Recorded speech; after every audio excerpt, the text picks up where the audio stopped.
Good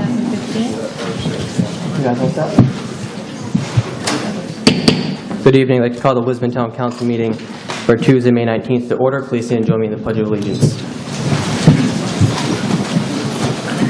Pledge allegiance to the flag of the United States of America and to the republic for which it stands, one nation, under God, indivisible, with liberty and justice for all. Watch them chairs. Thank you. First item, please. That'll be roll call. Councilor Garrison? Present. Councilor Lunt? Here. Councilor McTevier? Here. Councilor Bickford? Here. Councilor Pesky? Here. Councilor Kraus? Here. And Councilor Brunel? Here. Before we move on to the next item, I just want to briefly update the public. At the last council meeting, there was a gap in the recording. I'm switching over from tape to digital. Tonight, every 55 minutes, we'll stop the meeting, have a 5 or 6 minute recess, and we'll switch over the tape at that point so no one gets cut off during audience participation or the council. And with that being said, next item, please. Is good news and recognition? Open the floor for any good news and recognition to council. Anything down there? I have a couple of things I briefly want to share. I was able to attend the 10th year anniversary here at the elementary school last week.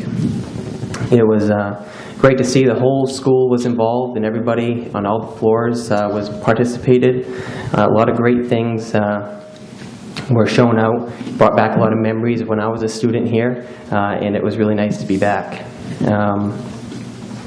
I also wanted to recognize the volunteer team here in Lisbon for over 2,000 hours worth of service last year. Anything else?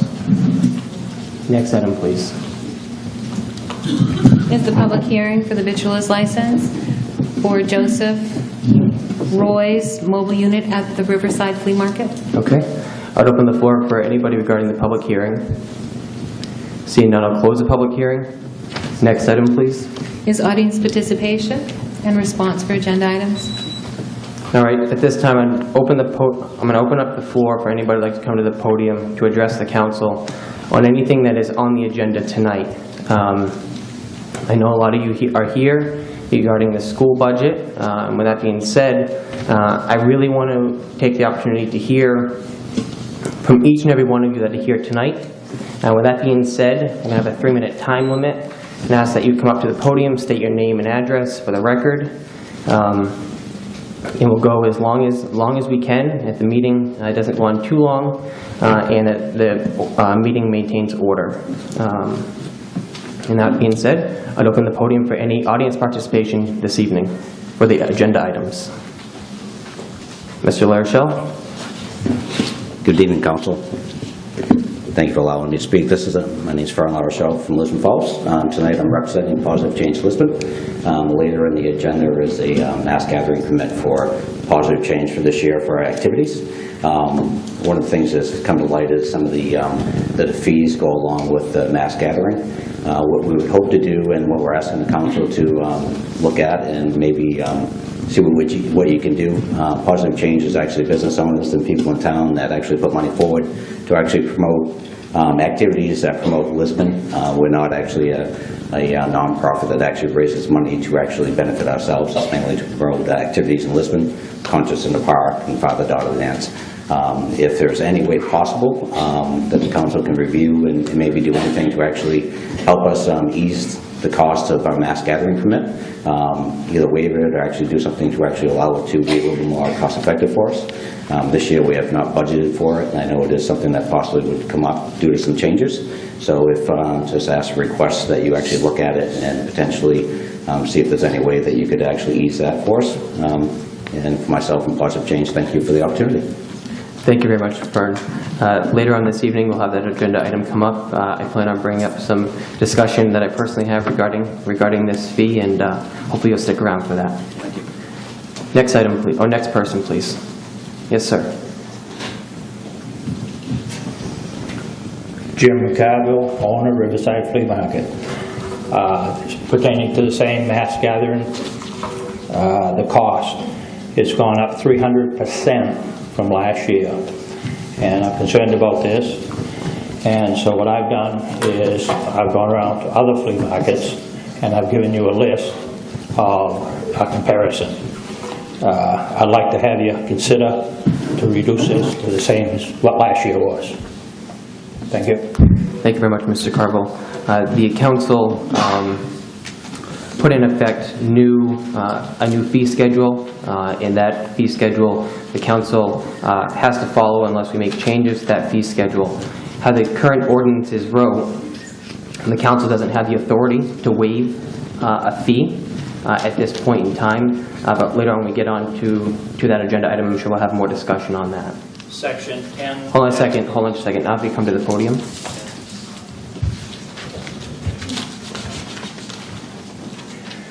Section 10-259 allows you, as the town council, has the power to adjust the fees as appropriate. Okay?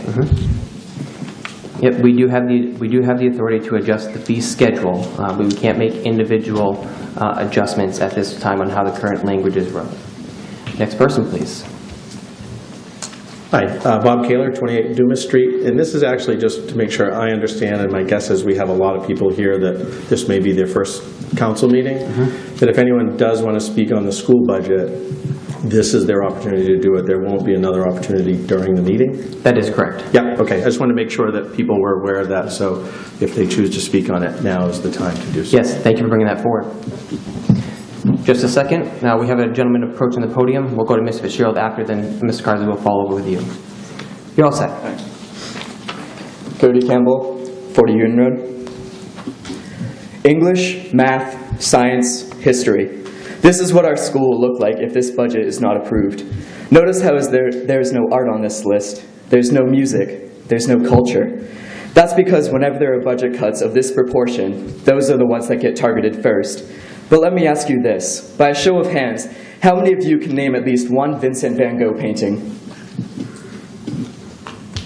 None of you. Well, now, when was the last time you ever used the Pythagorean theorem? So, I'm not trying to say that math is not an important aspect of the student life. I am proving the point about how much art influences in our life.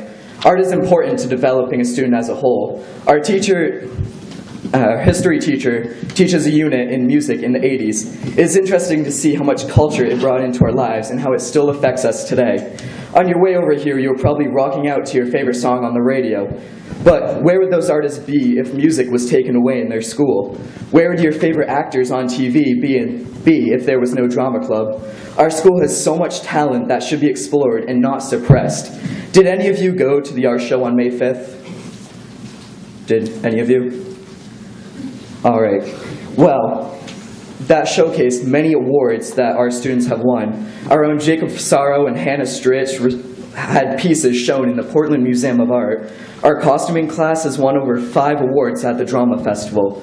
But that's not the only opportunity to see us flourish. Have any of you been to a chorus or band concert? Those kids are astounding, but they wouldn't realize their true potential if these programs were taken away. This budget needs to be passed because we need to inspire more than just equations in our students. Thank you.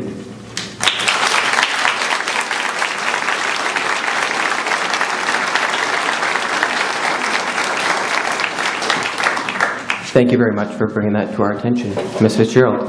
Dorothy Fitzgerald, 6 School Street, Lisbon Falls, and a Lisbon concerned citizen. I would hope that tonight all of you counselors would vote to approve all of these school items. The school capital reserve request, the school article warrant, the school budget warrant articles, and the validation. To not do so is going to hurt our schools, it's going to hurt our sports programs, it's going to hurt our arts and drama. I don't know if it's appropriate. I understand there are a lot of kids here that are in the sports, arts, and drama club. I don't know, is it appropriate to have them stand now and so that you can see how many students are going to be involved.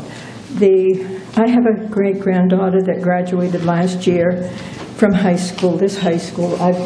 Thank you.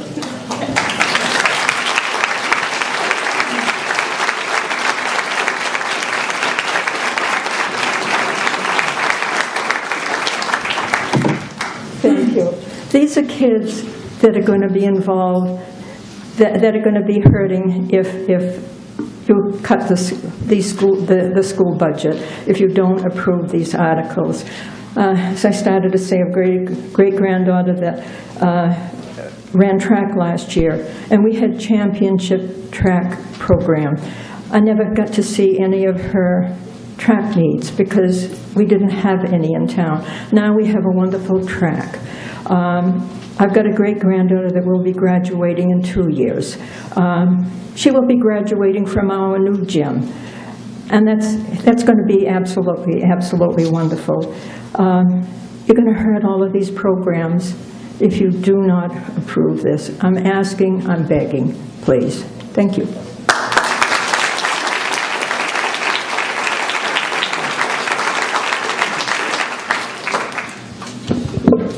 Thank you, Doc, and Mr. Parsley. Good evening. My name is Jonathan Carsley. I am a teacher at Lisbon High School, and I also teach the band program here at LCS. This is my 13th year in the district. Thank you for providing me with the opportunity to speak this evening. I've come here before you to voice my concern over the proposal to cut $600,000 from the school budget, which I believe will adversely affect many of our critical programs. As a learning community, we apply what we have learned from educational research, like the work of Gardner, Bloom, Piaget, and others, and acknowledge that all students learn in different ways and in different time frames. Howard Gardner is a researcher who asserts that the brain operates in different modalities, or multiple intelligences. A student's brain is synaptically wired to understand the world best through a particular intelligence. These synaptic connections atrophy or fade away if not nurtured and developed. The critical window of opportunity identified by researchers is age birth to age 9. These intelligences are musical, visual or spatial, linguistic, mathematical, kinesthetic, interpersonal, intrapersonal, naturalistic, and existential. Excuse me, Mr. Carsley. The microphone, if you would just back up just a tad bit, it'll be a little bit easier to hear you. As educators, we strive to provide students with activities that engage our students cognitively in as many of these modalities as possible to ensure that these connections are nurtured. A 10-year study tracking more than 25,000 students shows that music making improves test scores. Regardless of socioeconomic background, music-making students get higher marks in standardized tests than those who have not had music instruction. UCLA, 1997, Cottrell. I am proud to say that as of today, 169 students participate in either band, chorus, or strings throughout our district. 968 students receive general music instruction via our program. In closing, I would like to thank each school board member and town council member for being willing to take on the challenging role of public servant and for allowing the voice of the people to be heard this evening. Great communities are those who work together for the common good of all its citizens, and we must not forget that also includes our children and young adults. I challenge each of you to strive to model our mission statement and be united as a community and to provide innovative education for all learners in our ever-changing world. Thank you, and good evening.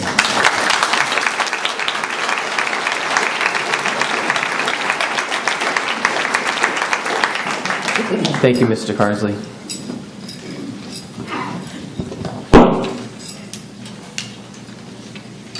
One quick thing while we're having a little break here. When you come up to the podium, I'll ask you to state your name and your address as part of the record process for the town clerk. Thank you. Justin Merrill, 32 Moody Road. I have a few things to say about the cutting of the school budget, and I don't agree with it. I think it is uncalled for you to be asking for the amount you are asking for. The school budget is not there for you or to be given to you, but to us, the students of this town. I don't feel you should take away the opportunities that are given to the students. They were not taken away from you, so why are they getting taken away from us? I am a 7th grade student at PWS. I went to states for wrestling this year. I also participated in a wrestling tournament as an independent with 500 plus participants participating. I placed 3rd. If it were not for the school department and Lisbon Wrestling, I would not have wrestled, let alone place in these tournaments like I did.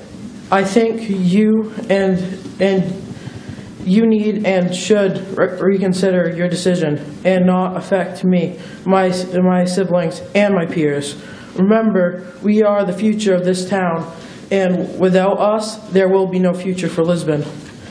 And as for the town council, the way in which you have treated the people of this town and the school department, I think it is not right, and because of that, I do not look up to you as representative of community members.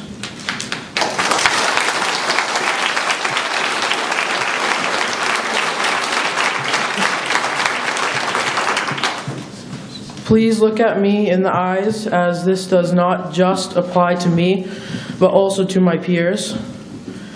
I have one question for all of the town councilors.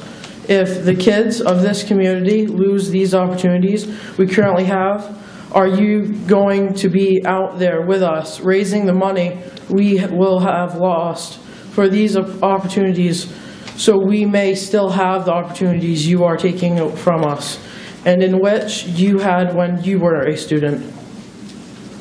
I will.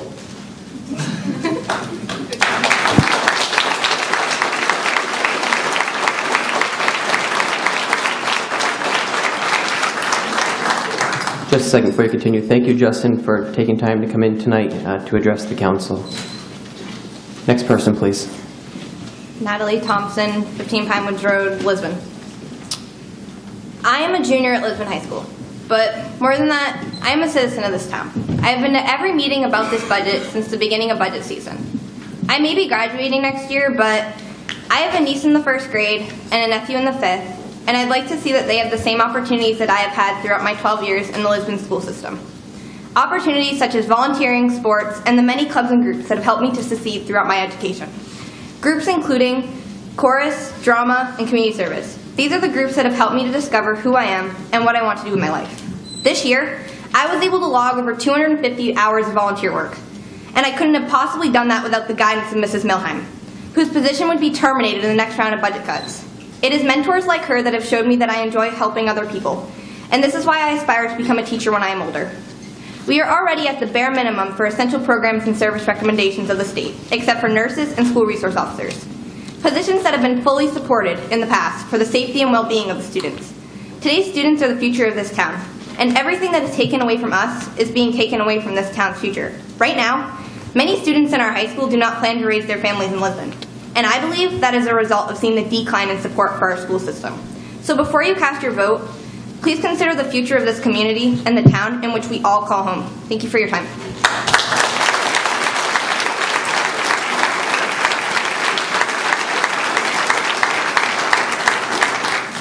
Thank you very much for addressing the council. Next person, please. Hi, I'm Cosette Holmes, 10 Cross Street, Lisbon Falls. I'm a senior at Lisbon High School. This year, I am graduating at the top of my class with a GPA of 4.0. But to be honest with you, I hate school. I don't easily understand mathematics, and I don't enjoy sitting through hours of lectures. I even struggle with reading comprehension. However, I have excelled in all of my classes. I firmly believe this is a direct result of the motivation I receive from extracurricular activities and electives, including sports and arts programs. This year is my first year at LHS, and at the beginning of the year, I was nervous about my performance as a student. However, I was welcomed by our drama club and our chorus. These activities motivated me to do well in core classes. Without them, I do not believe I would be a successful student. I also took 2 social studies electives that contribute to my goal of becoming a social science teacher. The major cuts we are discussing should be heavily reconsidered, and Mr. Green's original proposed budget should be considered a priority in order to salvage these programs and protect the quality of education for our community. Thank you.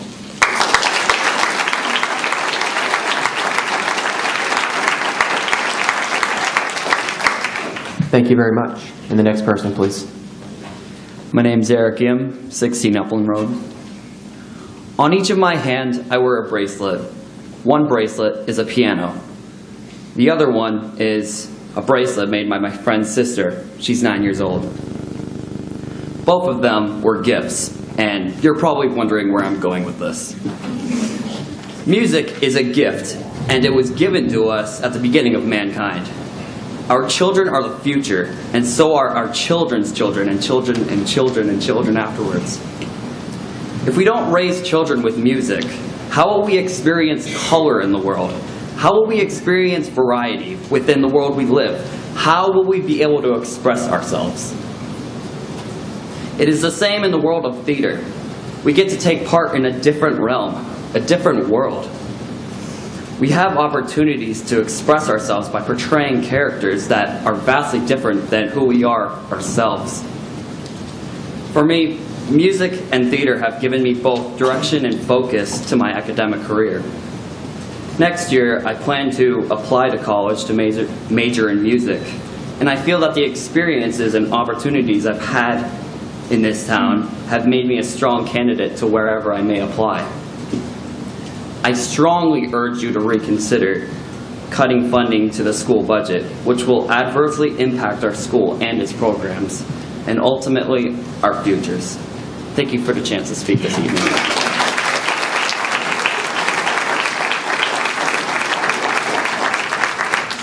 Thank you very much. The next person, please. Hi, Hello.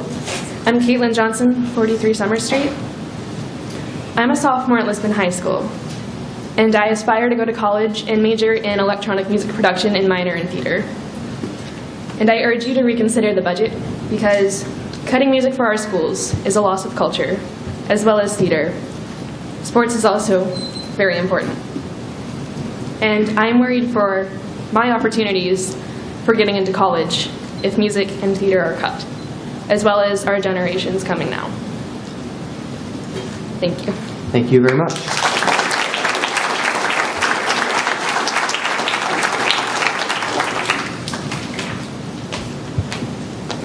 Katie Tibbetts, 21 Plummer Street.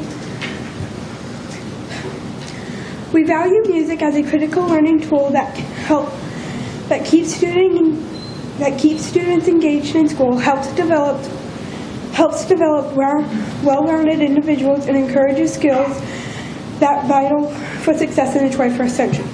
Hi, I'm a percussionist here at LCS, and I also sing in the chorus. And I'm here to talk to you about the music program. This is one way that music is important. Others are engages students in the classroom and increases graduation rate, enhances learning in other core subjects, improves early cognitive development, math, and reading skills, develops critical thinking and leadership skills, and lastly, brings people together.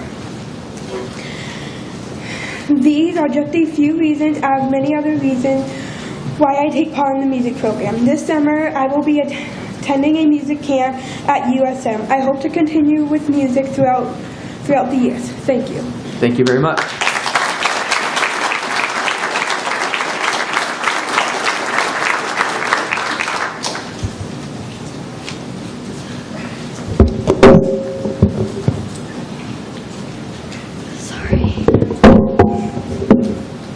Hello. Hello. Sophia McFadden, 6 Pine Street, Lisbon Falls, Maine. Hi, I'm Sophia from the LCS band. I'm in my 2nd year. I play the trombone. Some of the things I've learned in band are A, leadership. Just like in sports, you don't find it here. B, Teamwork. You'll learn to work with people of all ages. C, reading music. I've learned how to read the treble and the bass clef. This is a skill that most people don't learn when given the chance. Thank you for bringing your service to our town and giving me the chance to speak. Thank you very much.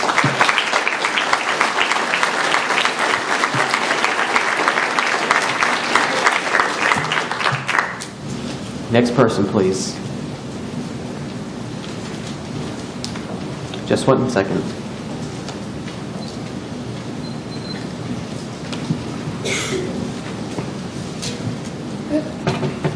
Cassie Colby, 32 Moody Road. I'm curious to know where the 600,000 figure came from. Is there any rhyme or reason as to why the school has to cut 600,000 and the town only has to cut 300,000? The figures just make no sense to me as to why they even exist. Why specifically 600,000 and 300,000? I can assume that I know, considering how it doesn't appear anyone in this audience is going to get any answers as to why those figures. I really don't understand why if the school came in at 0%, why you insist that the remainder be cut. The school's budget is not going to make the taxpayers pay more in taxes, which I think is fabulous. However, none of us really know what the town budget is going to look like. Is this just another tactic to pull our attention away from what you are really doing and you hope we don't notice? Or do you have other hidden agendas? You sit here and say there is no animosity and that you're not out to get the school department, but since I've been coming to just about every meeting for quite a while, it does not show that.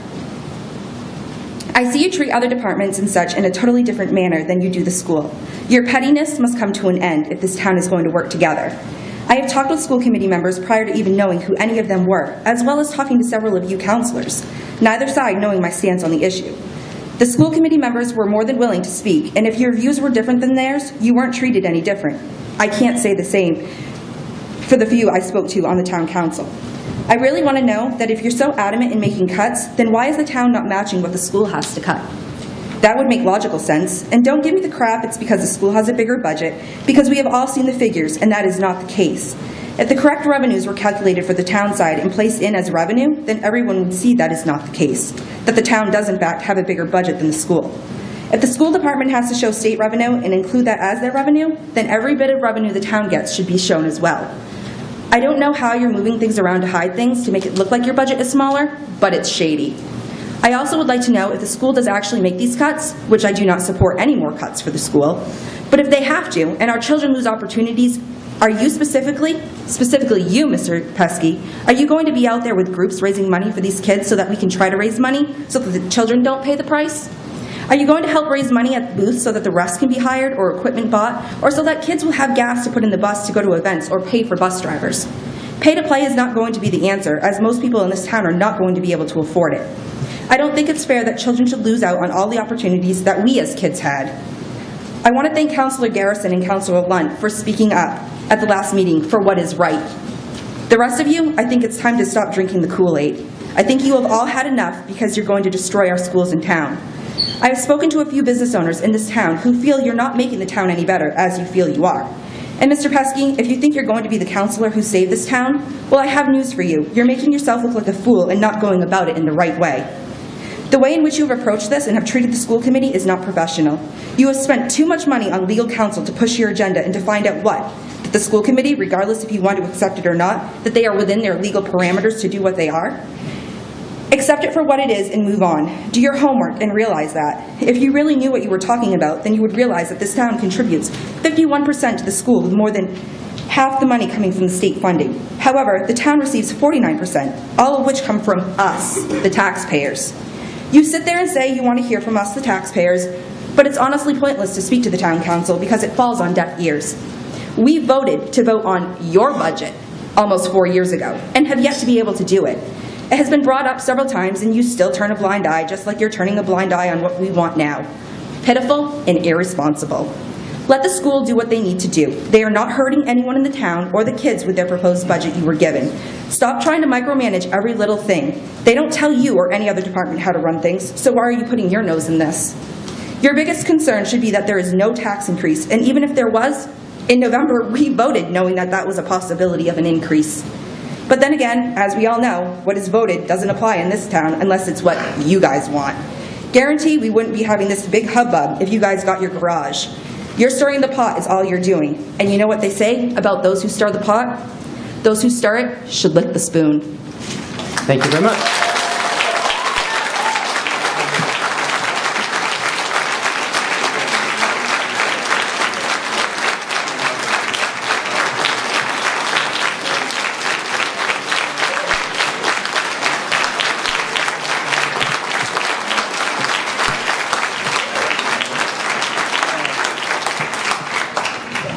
Next person, please.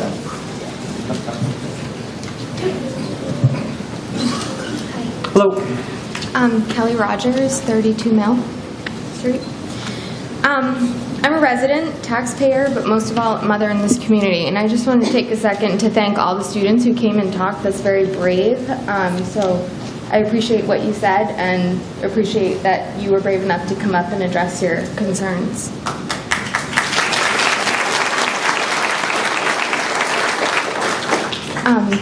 I had sent some emails, and there had been some comments about not hearing from, people within the town. So I wanted to make sure that my opinions were heard.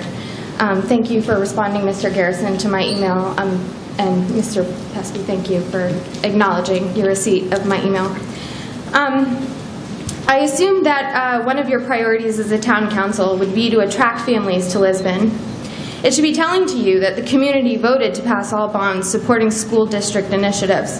The priority at large is in our schools. It is your obligation as elected officials to represent and support the priorities of the community of which you serve. As the wife and mother of a young family, I can assure you that a priority when selecting a place to establish roots and a home is the educational system within a town and its local support. By completely disregarding the following impacts in your demands, you're making too bold a statement for potential as well as current residents with regard to where they're willing to place their tax dollars. Mr. Lund and Mr. Garrison, I applaud your ability to stand up for the right thing. The following is not directed at you, although I hope you continue to take a stand against the immoral approach of your fellow councilmen. Mr. Pesky, I will address you, as you seem to be the voice of the council. Should you and other supporters get your way with the school budget, the following services will be impacted within our schools. Our volunteer program, restructuring of teachers who may hold certification but may be forced to teach outside their expertise, student resource officers, nurses, art, physical education and health, our guidance and support program, athletics and co-curricular activities at the high school and potentially the middle school. While this list may seem to be just that to you, a list, please let me address how the reduction of each of these programs will impact the future of our town, our children. Our volunteer program. This position promotes, trains, connects, and nurtures a positive relationship between the schools and the community. I've personally been trained as a volunteer by Mrs. Milheim. The support system for involving the community in the efforts of our school is so valuable. There are quite literally thousands of hours of support ranging from material preparation to fundraising to support in classrooms that our school district doesn't have to pay for. This volunteer and community connection organization opens doors for our community to become active participants in the vision of our schools. This connection benefits our children, their families, and the community. Without this position, this relationship and all the benefits that stem from it will drastically cease. The district would be forced to restructure where and what teachers are responsible to ensure programs are simply manned by the appropriate credentials. Research shows that one of the highest impacts on student learning is the expertise of the content which the facilitating teacher holds. If you're forcing this movement by eliminating support positions, the effect will be twofold. The learning experiences of our children will suffer, and we will lose good teachers to districts and towns who value their practice. And we will fail to attract new quality teachers. You aren't happy with the superficial grades our schools were awarded by the state? It will only get worse. Student resource officers, we live in a scary world. I'm hoping that you're more accepting of the facts presented to you in the news than you are of the facts presented to you by your own community. This is a necessity. Not only do our student resource officers ensure the safety of our children by creating and implementing safety plans, they educate our children. This position also has a hand in educating the community about high concern areas that can be detrimental detrimental to communities such as internet safety. My husband attended the safety evening hosted by Officer Picard. He was blown away by the dangers he didn't know existed, but walked away with some resources for protecting our children. Nurses. As a mother of a child who has medical needs, sometimes at extremely unpredictable times, a major risk is being taken here. My child, along with all other children in our community, have a right to an education just as you did when you were in school not so long ago. School nurses ensure the medical needs of our children are addressed and allows for our children to access their right to an education undisrupted to the maximum extent possible. If this position is reduced, children will be left at the mercy of the medical expertise of their teachers and administrators. I'm a teacher in this state. There is no medical component to obtaining teacher certification in Maine. Art. This is a place where many children find their success, as you've heard. Success that carries them through their educational experience. Creative expression is critical in activating parts of the brain that develop critical thinking skills. Many of the jobs our children will be competing for do not exist yet. They are going to have to rely on their creative approaches to problem solving and presentation of ideas and products in order to be successful. This creativity is nurtured and expanded through our art programs. Physical education and health. Childhood obesity is prevalent in America. It is imperative that children have access to the most up-to-date information regarding their bodies and how to take care of them, but also to engage in physical activity on a regular basis that allows them to develop healthy habits of staying fit. Physical activity also stimulates the brain and allows for more meaningful attrition of content and key learnings. Guidance and support services. I'm very aware of the needs of children walking through our school hallways today. I'm not referring to academic needs. I'm referring to the social-emotional walls that can prevent children from being able to participate in a meaningful way in their educational program. Mental health is a major problem in our world, primarily because these needs aren't recognized and addressed. Our guidance program supports students' social and emotional growth, provides them with skills necessary for communicating needs and through conflict, how to listen to each other, and how to be a more active and compassionate citizen in their community. It seems as though you may miss this class. Athletics and co-curricular activities. I don't know about you, but sports and co-curricular activities were some of the fondest memories I have from my years in school. I learned about the true meaning of team. In fact, those learnings still inspire my professional approach in my current position. We need powerful leaders in this world. Leaders with the highest impact are those that exhibit traits of leadership nurtured in our athletic programs. These experiences allowed me to practice conflict, trust, and working toward a common goal, all of which I benefit from in my career today. What I'm hoping you will gather from the previous descriptions is that the impact of your demands goes far beyond the monetary figure. While it might be a number on your piece of scratch paper, it's a life changer for our kids. I ask that you reconsider your demands. The fact that you aren't able to make clear the purpose or makeup of your demand makes clear to me that it isn't grounded in any clear purpose. Agree to the proposed school budget that allows for a 0% increase to taxpayers and let our community keep these powerhouse positions. These crucial services are the next to go. I'll be damned if I will sit by while you make these rash decisions for reasons you have yet to be clear about that will impact the most important thing in my life, my kids. For your information, my children are 2 and 4 years old. They're embarking on the educational experience that will be integral in preparing them for the rest of their lives. They have their whole future ahead of them. When I look in their sweet little faces, I have an unwavering determination to provide them with the best opportunities I am able, hence the reason I stand before you today. I hope to be able to continue to do that here in Lisbon. Thank you very much.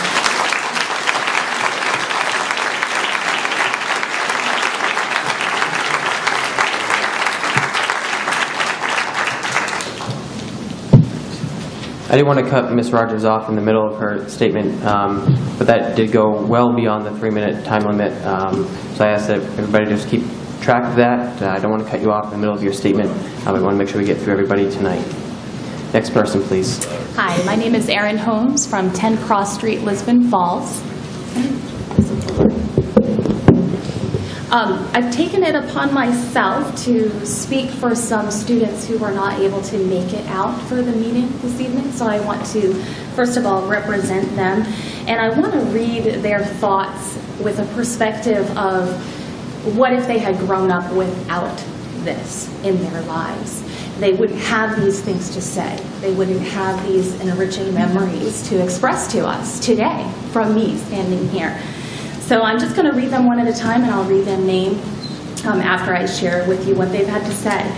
So extracurricular activities at Lisbon High School are not just important to the careers and lives of the students, it's integral, by Tyler Bolduc. Cutting extracurricular activities will not only limit college opportunities, but it can also give less reason for struggling students to try in their academics if there is no sport or extracurricular activity to push them. That's by Charles Adams. Extracurricular activities in our schools are important in that they provide both a safe and productive way to interact with one another after school, as well as providing a sense of school pride and a desire to strive for academic merits as well. Not only this, but they also provide an outlet for the various creative talents of the student body that would otherwise remain buried in only a typical classroom setting. Jeffrey Willey. Schools are the reason people move to a town. Cutting extracurricular activities won't make families want to come to our town. The students who work hard in school to participate in extracurricular activities won't work hard, and I'm sure some students will drop out due to lack of interest. Hannah Stritch.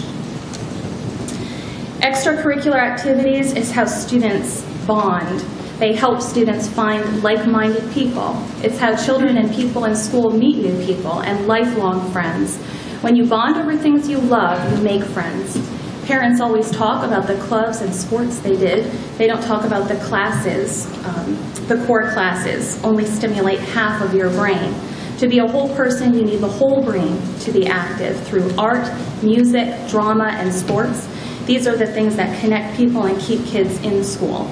Brianna Livingston. Some people do yoga, some people run, some people are part of something that's therapeutical to them. The music program is my therapy. It's been there for me since before I can remember. I don't know who I am without music, and that's true for so many people in the music program. It helps us create interpersonal relationships with others. I know I would be completely alone without it in my life. It is my friend. It is a gateway for so many different things which would otherwise be hard for so many people. We can't do away with it for all of us and all the upcoming generations. That's by Sierra Miller. Most of these are upperclassmen. There's a sophomore, junior, majority seniors that I've read these quotes from. And I just think, just because they're opinions of people who are about to leave school, I think it matters even more because they've had these opportunities and experiences because they had the chance to live it. So if we pull this from our children, we're taking that experience from them. We're robbing them of some of the joys and beautiful things they can experience in their lives. My daughter, Cosette Holmes, stood up here and spoke her heart a little while ago. She is a senior graduating without this year in school, and the family she found in the drama program and the music program. This would have been a heart-wrenching year for her, and I'm so thankful for the opportunities she had there. And my son's a freshman moving up into the high school years, and I'm excited about the opportunities he will have. And I don't want him to miss out on that. Thank you. Thank you very much.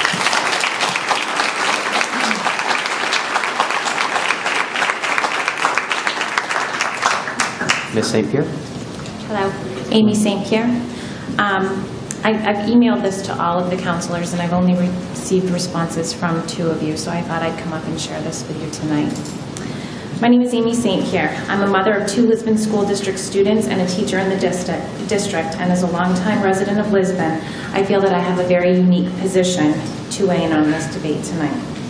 The current town council proposal attempts to implement mandatory cuts, but in the process, it does a drastic disservice to our students. This proposal will cause deep cuts and will result in reductions in staff, diminished learning opportunities, and lower test scores. Each year, cost of living increases alone eat away at available dollars. The current proposal not only sets back our educational policies, it also completely guts the program that the Lisbon community has worked so hard to maintain. The result will be staff reductions, cuts to athletics, arts, and music programs, and reductions in critical positions such as nursing staff, school resource officers, and guidance counselors. These cuts will be detrimental to Lisbon's students and will affect the ability of our teachers to provide the minimal level of services. Co-curricular programs provide opportunities for all students to extend and enhance the learning that takes place inside the classroom. For many students, co-curricular activities are the driving factors behind their motivation in the classroom. Research has proven that exposing children to athletics develops the whole self and fosters leadership skills and critical thinking skills that they could not access otherwise. I've witnessed my own children develop a sense of self-awareness and pride for the community, which was built through their involvement in co-curricular activities.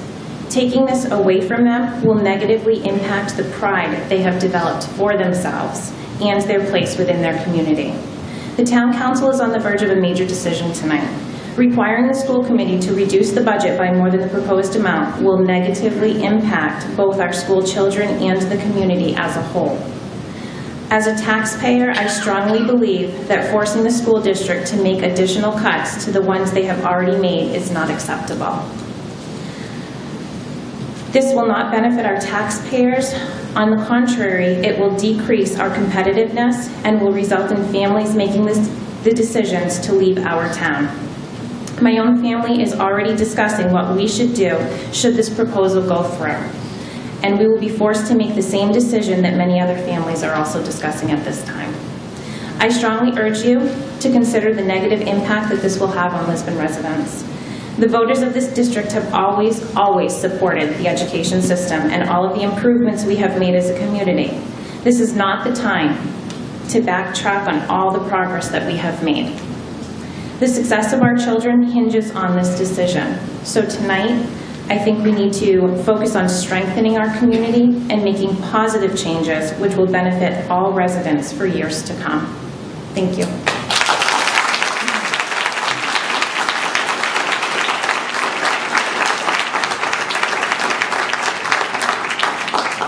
Thank you very much.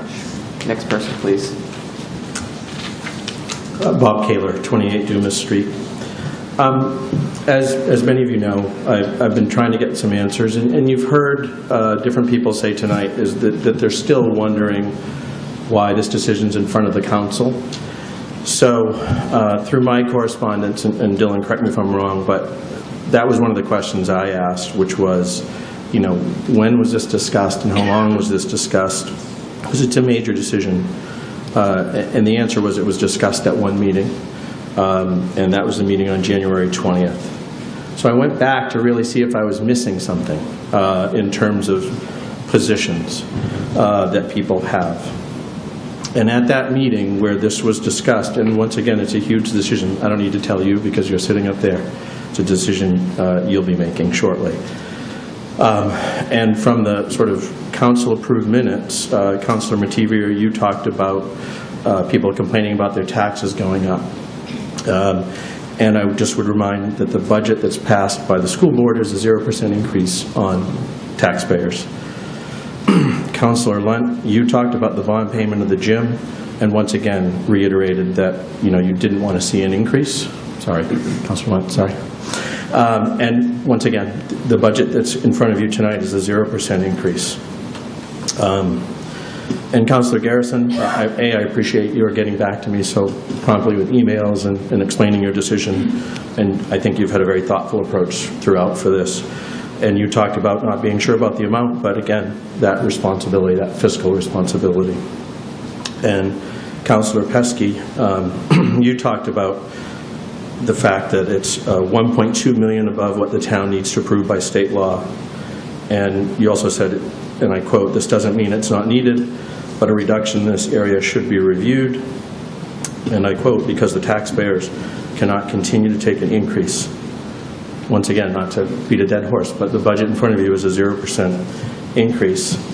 And unless I missed it, or unless it was discussed at another meeting, and Councilor Crafts, I appreciate your getting back to me. I know we spoke, we didn't agree, but we spoke at least as we go. But unless I missed it, Councilors Bickford, Brunel, and Crafts have not made a public statement as to where they came up with the figures. And once again, if you're going to make a $600,000 or $1 million decision, I do believe that the constituents and the students deserve to at least know why. We may never agree, but they deserve to know why. Thank you. Thank you very much.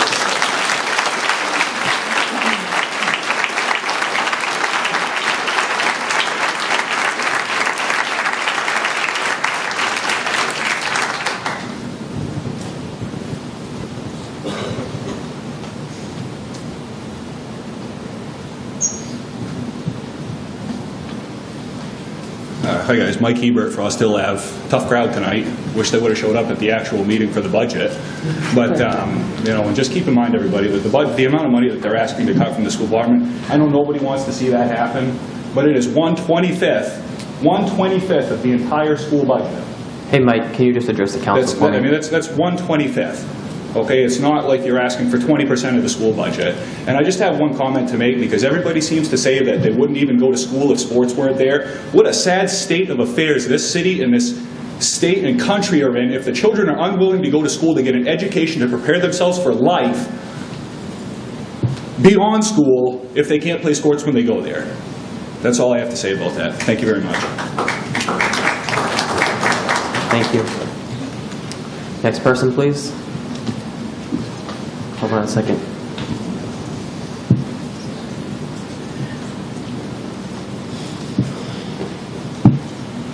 Good evening. Good evening. Jeff Pickard, 11 Hewden Road. So I'm wearing 3 hats. Okay? The most important hat that I'm wearing tonight is a parent. A lot of you know that I'm an officer here in town. Many of you know that I'm the school resource officer right here at LCS. Just want to share some information. I'm not going to talk a lot about numbers. The numbers I am going to talk about have a pretty high impact. If I can get this to work, I'm sorry I'm a little unprepared. I just stood back and did this real quick because I think it's information that a lot of people want to hear. I'm going to take us back to 1999. We could go back to the 1800s, but let's go back to when Lisbon first decided, Lisbon School Department and the town decided to support a school resource officer position in our schools. So let's go back to 1999. Columbine High School, 15. Buell Elementary School in 2000, 1. Lakeworth Middle School, 1. Santa Ana High School, 2. Appalachian School, 3. John McDonough High School, 1. Red Lion Area Junior High School, 2. Rocori High School, 2. Red Lake Senior High School, 8. Campbell County School, 1. Essex Elementary School, 2. Platte Canyon High School, 2. Amish School, 6. Henry Foss High School, 1. And I'm only in 2007. I'm not going to chew up your time. The point is, and I guess I fall into that 1/25th that he's talking about, you do those additional cuts, you're affecting the safety of our kids. Whether I'm in this school as the school resource officer or I'm sending my daughter and son on that bus every day, I'm expecting them to come to this school and be safe. You guys are up here talking dollars and cents. The school department came in with what you asked, and then you're handing out directive after directive after directive. We start cutting positions that affect the safety of our kids. I get the academics. I get the music, the arts, the sports. But let's talk about safety of our children. I feel better knowing that our kids are coming to school every day and there's an armed officer, a trained armed officer in our school. Thank you. Thank you.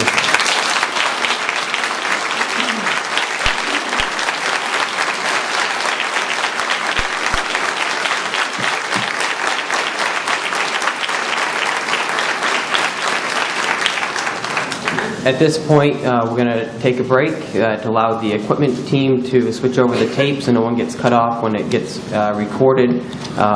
We'll take a 5 or 6 minute break and we'll be right back.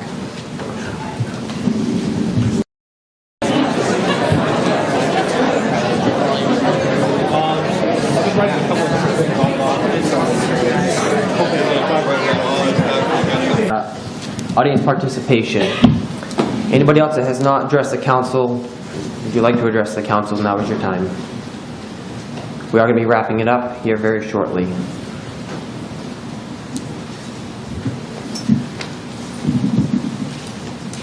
Kathy Yergin, Lisbon Falls, Highland Ave.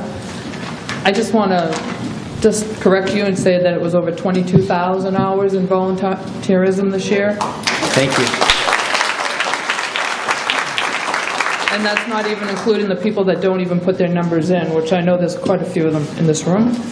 I really don't have anything to say to the council, as I pretty much know what your vote's going to be and who's voting which way and your alternative your agenda. But all I want to say is thank you to the staff and the educators of Lisbon.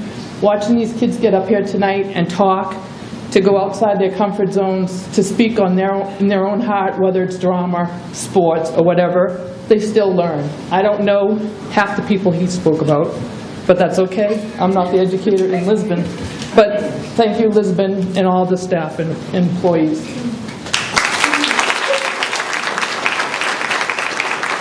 Mr. Chair, just a second. There's a lady in the blue there that'd like to address the council.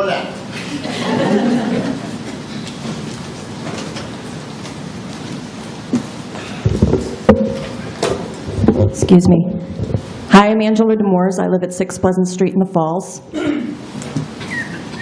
I have a daughter in 6th grade at SUG. I'd like to thank Councilor Pesky and Councilor Garrison for responding to my email this afternoon. I'm going to read that email for the benefit of everyone here, as well as the other councilors. I'd like to voice my strong support for the proposed 2015-2016 school budget, and to caution our elected officials in rejecting this proposed budget, as doing so will directly impact not just our children, but our community as a whole. Our children's education is paramount. Have any of you experienced the joy a child feels when they have overcome an obstacle? My daughter, as I said, attends SUG Middle School. Her transition into 6th grade was not an easy one. It was rather rough academically. And I will share with all of you from personal experience that she has made great strides in her schoolwork since the beginning of the school year, largely in part to the wonderful team at SUG. Her teachers stayed after school, tutored her on their time, and gave her extra work. They might not have been able to spend so much additional time with her if the class census had been higher. As a result, my daughter has improved not only her grades, but her self-confidence as well. I'm very happy with the quality of education she is receiving there. It's well-rounded, offering her opportunities to learn music and the arts, as well as the fundamentals of reading, writing, and math. Have any of you ever attended a music performance by the Lisbon school bands and choruses? Families and friends fill the gymnasium here at LCS to hear these children play, and it offers many proud moments for both students and parents alike. Have any of you ever attended a football game or a track meet? Have you seen the crowds? The pride the citizens take in having these programs for their children is indisputable. Proposed cuts will affect numerous programs and services, and so much more at the school level. The effect of these detrimental cuts will be far-reaching, as the town of Lisbon itself will suffer. It is my strong belief that the town of Lisbon needs to invest where it matters the most, in our schools. Young families considering a move to Lisbon will base their decisions primarily on our schools' curriculums and services. How can we be economically competitive with other communities if we do not offer a solid, well-rounded education to our youngest citizens? What is going to entice young families to move here and purchase real estate, or indeed to remain here, if we cannot offer them the programs and services found in other communities? From my viewpoint, little is being done to entice people to come here. The 196 corridor, with the decrepit mill and the enormous waste pile at the eastern end of town, the vacant storefronts, does little to entice people to come here. There's a saying, as the tide rises, so do all the boats. Lisbon desperately needs something of value. The promise of a brighter future, as evidenced by these children who spoke here tonight, and a commitment to a community found in our schools. Cutting our school budget in this manner does nothing to protect our future. It, in fact, jeopardizes it.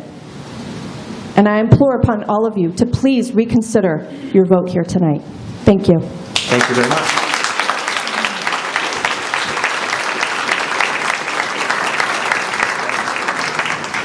Mr. Karen? Yes, George Karen, 50 Main Street, Lisbon Falls. School board member also. And I let you guys remember that there's a lot of people here, and they all vote. And I don't know who's up for election, but that's what I'm just here to say.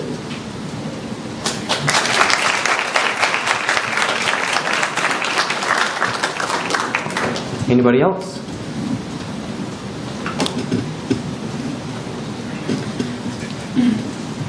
Tracy Austin, 72 Webster Road.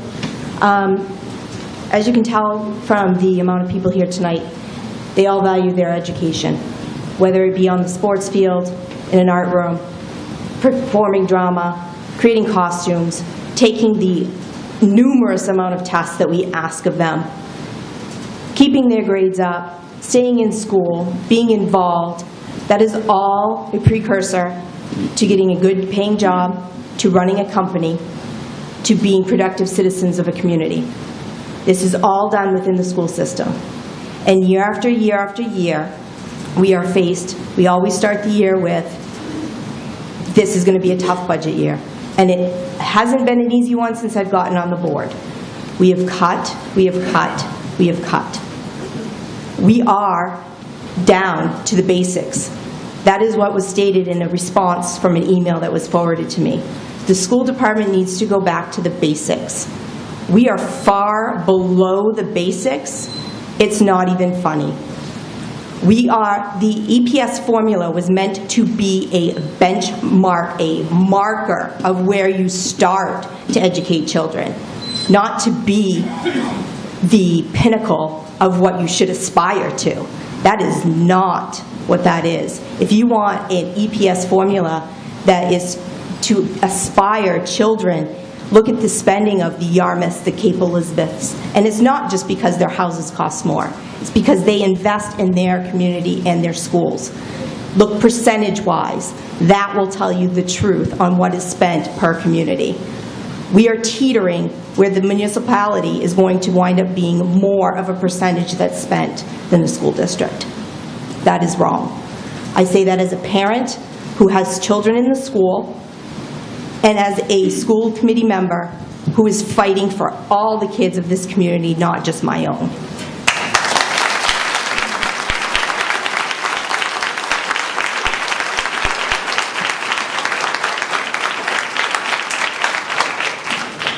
Thank you very much. Mr. Reed?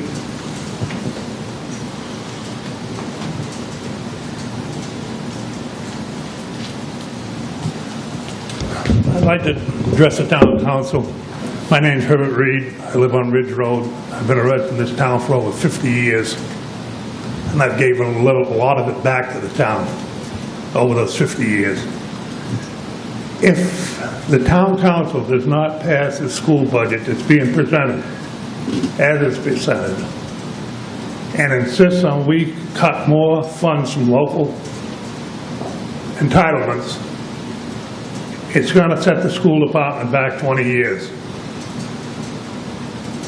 We have mandates that we have to pay with local funds. We have to raise so much money to get state money. We have to pay for things the state don't pay for. We're at the point now, if the budget's not passed the way it is, and we have to go back and make cuts, it's going to not only be personnel, it's going to be programs. We will have buildings, we'll have a new gym sitting down there with no money to pay coaches, no money to pay referees, because the state only funds 20% of co-curriculum. That don't even hardly cover, 20% of co-curricular don't even cover the officials we have to have for the games for the year. We'll have programs. We have to support nutrition program. The state doesn't give us nothing, but the federal government and the state says you will have a lunch program, but they don't support it. They don't support, the state don't give us only 47% instead of the 55% we're supposed to be getting. We have to make that up in local entitlement. So there's certain things that we can't do away with in local entitlement. We've got to raise the money to do it with. And if you want to cut any more, Programs are gonna go, people have gotta go, class sizes will be getting bigger, and the education of the children of the town of Lisbon is gonna be suffering permanently, and the people are gonna be leaving left and right, and nobody will wanna move into this town, and no business will wanna establish. Thank you. Thank you very much.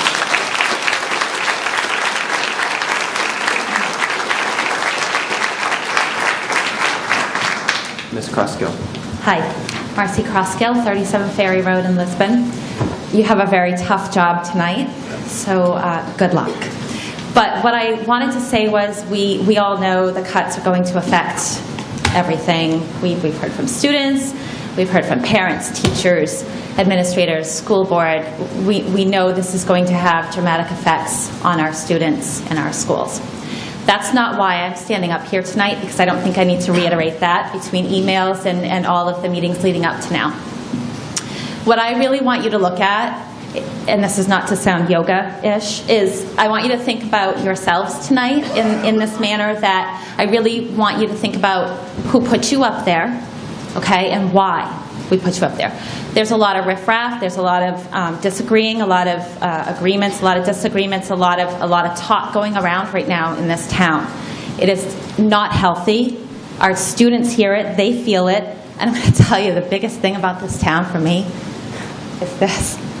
This is unbelievable. The camaraderie in this town is incredible. These people are here tonight, most of them, to support the school and everything that this school has done for this community so far.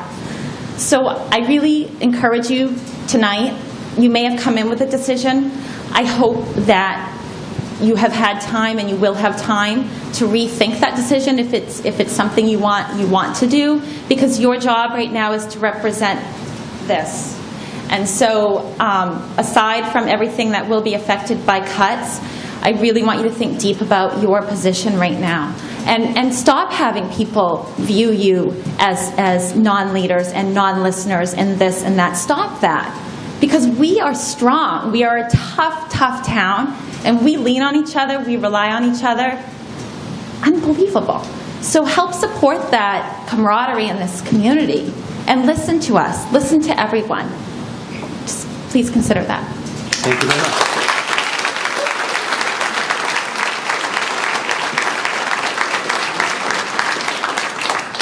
Hello. Hi, my name is Rachel Ruling, 29 Spring Street, Lisbon. I haven't been following this completely all along, but the gist of what I got out of this and my concern that I think you should reconsider your position is, as leaders, you provided the guidance of you need to make a budget proposal and cut this much money. And the person in charge did just that in a manner that he felt would suit all of the parents and the students in his district and create the least amount of waves, have the least amount of impact, and yet satisfy the request that you guys made of him. And he did that. So to come back after the fact and then try and redictate where those cuts should be made is a big no-no on your behalf, because as good leaders, you are supposed to set the parameters from the get-go and then let the people that are in that position do what they are hired to do, because they know best what they should be doing. And we are now in a situation that has a lot of people very upset because you went back and said, oh, no, that's not good enough, we want you to do this, this, and this. And that is my understanding as to what the overall problem is. So if you don't change your mind today and do what Mr. Green has proposed, which should satisfy pretty much everybody in the school district, then I recommend that going forward you definitely learn from this, and if you're going to dictate that type of parameter going forward, you make sure that's clear from the beginning so that you can avoid these type of ill will towards you guys and instead have their support. Thank you. Thank you very much.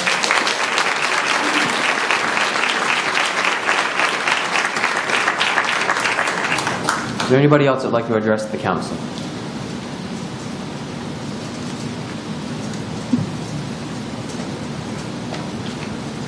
Good evening. Norman Albert, 2 Cynthia Drive, Lisbon Falls. Pretty exciting here tonight. I wanted to go ahead and just say I'm proud. I'm proud to be a citizen of this town because I look out at these great people here, regardless of whether you came to vote against the budget or not. You got involved, you got out of your house, you left your families at home, and you came here because this was important to you, which either way. So that being said, I'm obviously very much pro-school, pro-budget, and I'm just going to dive into this. Being a counselor in the town of Lisbon is a privilege. You were elected here. I want to back up. Let me say that again. Being a counselor in this town is a privilege. And I want to go ahead and say that you were elected by the citizens of this community to act in the citizens' best interest. I want you to ask yourself tonight, the divisiveness, the back and forth, the unprofessional conduct that's been displayed in council meetings, in school committee meetings, in these forums, public forums, it's deplorable. You got to ask yourself, how much of that were you responsible for? So that's the first thing I want to put out there. Also, let's talk about getting back to basics. Wasteful spending. Wasteful spending on legal consults to dictate on how the school committee, how the things should be. Last time I checked, they're pretty capable folks. They volunteer their times just like you, and they're elected school officials as well. And they work their damnedest to make sure that they can turn in a budget that's going to work best for this community. They don't come in here asking for pie-in-the-sky things, not once. I think that's evident by the many times that Mr. Green's put up their budget over the last several years that's been flat and not asking anything more from the taxpayers. So we have to be clear on that, too. Again, why was it that the town council was so unwilling to even reach across the aisle and try to work with them on this? Because I don't get the impression that at very few times, if any, there was any sort of dialogue. That was positive, anyway. So again, wasteful spending, forcing the school committee to go ahead and use money for council to address, it's ridiculous.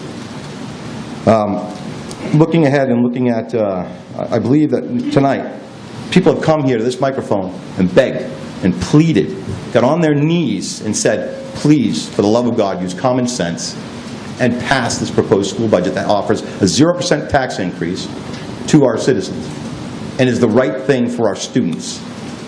But we're not going to beg all the time. And you tonight, you certainly can go ahead. And I think our pleas tonight will be ignored.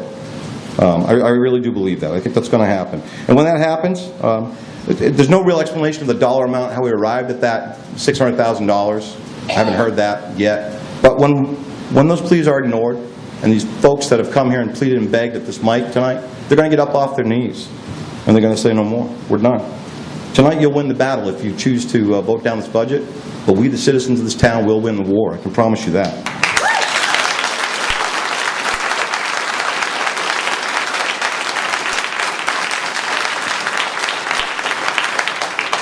I have some numbers I'd like to discuss and mention to the council this evening. 6,482 registered voters in the 2014 governor's race here in Lisbon. 4,135 ballots were cast in that election back in November. Why is that number important? Well, let's talk about some more numbers first. 5 citizens to start a committee for a petition to A, hold a special town meeting where we can vote on this budget ourselves. And we don't need to. We'd like to work with you. We'd like to think that you're acting in our best interest. I don't believe that's the case here. But we'd love to work with you. If you're not going to do it, that's what it takes. 5 people to form a committee after you go ahead and you do what you need to do. We got 15 days. We can read the charter too.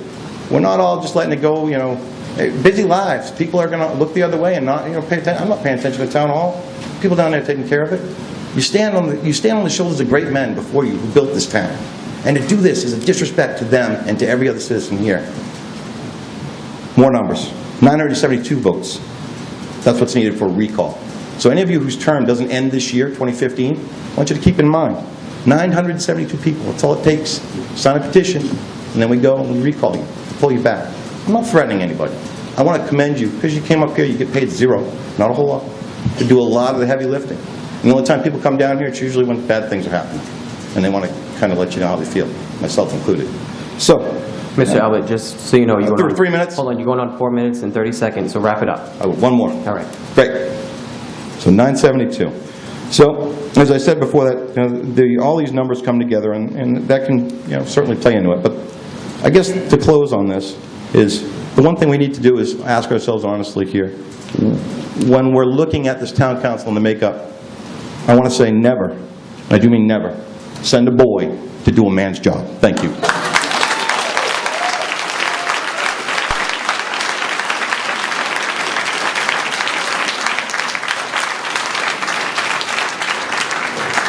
All right, with that being said, Pastor Garnett, you'll be the last one.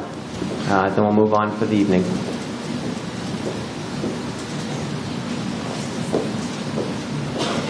David Garnett, 7 Brook Street, Lisbon. I want to commend the council for acting in a professional manner, even amongst sometimes some personal attacks. I know a little bit about making budgets. I know a little bit about educating children. And I don't think that the school department and the folks here tonight are doing a bad job. I think they're doing the best they can, and they're trying to do a good job, as we all do. And I think the council is trying to do a good job. As a taxpayer in Lisbon, I have a voice. Somewhere, sometimes, we got to cut. Somewhere, sometimes, we just can't keep spending and spending and spending. I don't know all the budget figures. I don't know all that's going on. I've heard a lot of figures tonight. But I think there's been a lot of work put into this by both sides on this issue. And in my opinion, you gentlemen have done a good job, and ladies, and our new town manager. And I just want to commend you to keep up the good work and keep working at this and to represent all of the people of the town of Lisbon. Thank you. Thank you. All right. With that being said, we're going on 8:32, 8:23, so I wrap up the audience participation. Before we move on to the rest of the agenda, we're going to start with the council. Any council that wishes to respond to any comments that were made tonight or anything in general regarding what was said. Does anybody have anything to say? Councilman Mativier. Yes, I do. A lot of questions, people asking where did we come up with the numbers. This was back in January that we started this whole process of making a budget and what we was going to do, and we talked about what we want to do.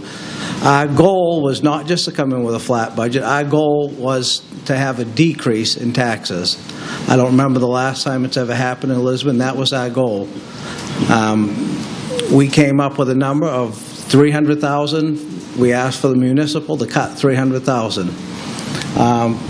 Our new town manager, Mrs. Barnes, has gone far and beyond that and has made those cuts without losing one position. Nobody was laid off. Now, granted, there was a couple positions that were left vacant and she chose not to fill them, and she went over the $300,000 mark. The town budget, despite what somebody else had made a comment on tonight, is half the size of the school budget. Therefore, we came up with a number. We double it. The school budget's twice the size of the town, so we said $600,000 is a fair number. I don't hear anybody applauding because Mrs. Barnes did such a wonderful job, and she made that. Thank you. And she did a wonderful job, and she put a lot of work into it. She come into this, and she put a nose to the grindstone, and she made it happen. She didn't complain to us once. She knew it. She was just as shocked when we gave that directive back in January as the school department was. She had no idea it was coming. She has had no effect on us on what this directive was. People have been blaming her. She has nothing to do with this. She has nothing to do with the school department. This is the town council directive. We'd asked them to cut $600,000. I don't think $600,000 is unattainable with the size of the budget. Now, we've had others that have talked about the EPS. They have to cut from the EPS. No, that's not true at all. That budget out of $15 million can be cut from wherever they want to cut it. It can be cut from any line. It does not have to come from the sports. It doesn't have to come from the drama. It doesn't have to come from music. It doesn't have to come from the SRO. It doesn't have to come from any of that. They can cut from wherever they want out of that budget. I've heard nothing talked about cutting out of central office. I've never heard nothing of any of that being done. All I'm hearing is they're going to cut the kids program, cut the kids programs. That's all I've heard tonight is we're going to hurt the kids. We do not have the authority to cut anything in the school. All we can do is give a number It's up to them to make the cut. Mr. Green and the school board decides where those cuts are being made. If they decide to cut all those programs that you people have talked about tonight, it goes on them. It's not on us, because we're not the one doing it. And that's all I've got to say. Is there anybody else that end of the council that would like to address the public? Great. Councilor Garrison. I just wanted to speak real quickly on numbers. The last gentleman threw out a lot of numbers at you. I'd like to throw a couple out myself. This for a record, 1,922. That's the number of registered voters that showed up last June that voted for the bonds. Great, 30% of the voters showed up. The 2 years before that, we got a record of 7%. That's under 500 voters. And the time before that, 10%. If you want your voice heard, show up and vote every June, please. That's all I ask.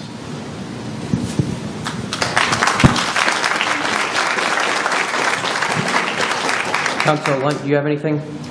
Nope, I just recommend everyone come out in June and vote however they feel one way or the other, because it is ultimately up to the public to decide what we're going to have for a budget in Lisbon on the schools. Councilor Crafts? Nothing. Councilor Brunel? No. Councilor Bickford? Nothing. All right. Before I start, I first off want to address every single student that took time to come out tonight. I know it's not easy to stand up in front of that podium or that microphone and address the council, and it appears that every single one of you took time to write something up, whether it was typed, handwritten, on note cards, whatever it may be. And that tells me you took time. Either you had help somewhere along the lines, or you did it all yourself with a lot of homework. And no matter which way it was, I really want to thank each and every one of you for taking time to come out this evening as students to address the council. It's not something that, politics is not something the average kid gets involved in, as we're well aware of. But maybe you guys will be the future in politics, who knows. And second, every single parent, teacher, administrator, just a resident came out tonight to address the council or just to sit here and listen to it all. I truly do appreciate it all. I might not agree with all of you. I might agree with all of you. You don't know. But I will say I do appreciate every single one of you addressing the council. Briefly, I also want to address anyone that sent me an email. I believe I responded to every single person. If it was a simple one-line response or a long, drawn-out email, I want to make sure I addressed every single person that contacted me. Regarding those people that called me, thank you for taking time to call me. And last but not least, being stopped, whether it's in Lewiston at Shaw's or Topsom at Hannaford or Food City, Dunkin' Donuts. I was stopped over the past couple of weeks. People were for the council directive, people were against the council directive. And I really want to thank everyone that took that time to stop me in a public place, whether we agreed or not, to share your concerns or share your support. Let's see. Next thing I just want to quickly address is the directive. When the council gave the directive back in January, I was the one that asked the council to put that directive on the agenda. I wanted the directive put on the agenda in January because I attended a school board meeting and it was very, very clear that they were making progress in their budget and they were working on it very hard. And I did not feel, as I had an opinion of where I wanted the directive to be given, I did not feel it was appropriate for me to voice my opinion for a directive halfway through, 3/4 of the way through their budget. Last year, that happened on the municipal side. We were switching horses midstream and it was not a healthy situation with the administration.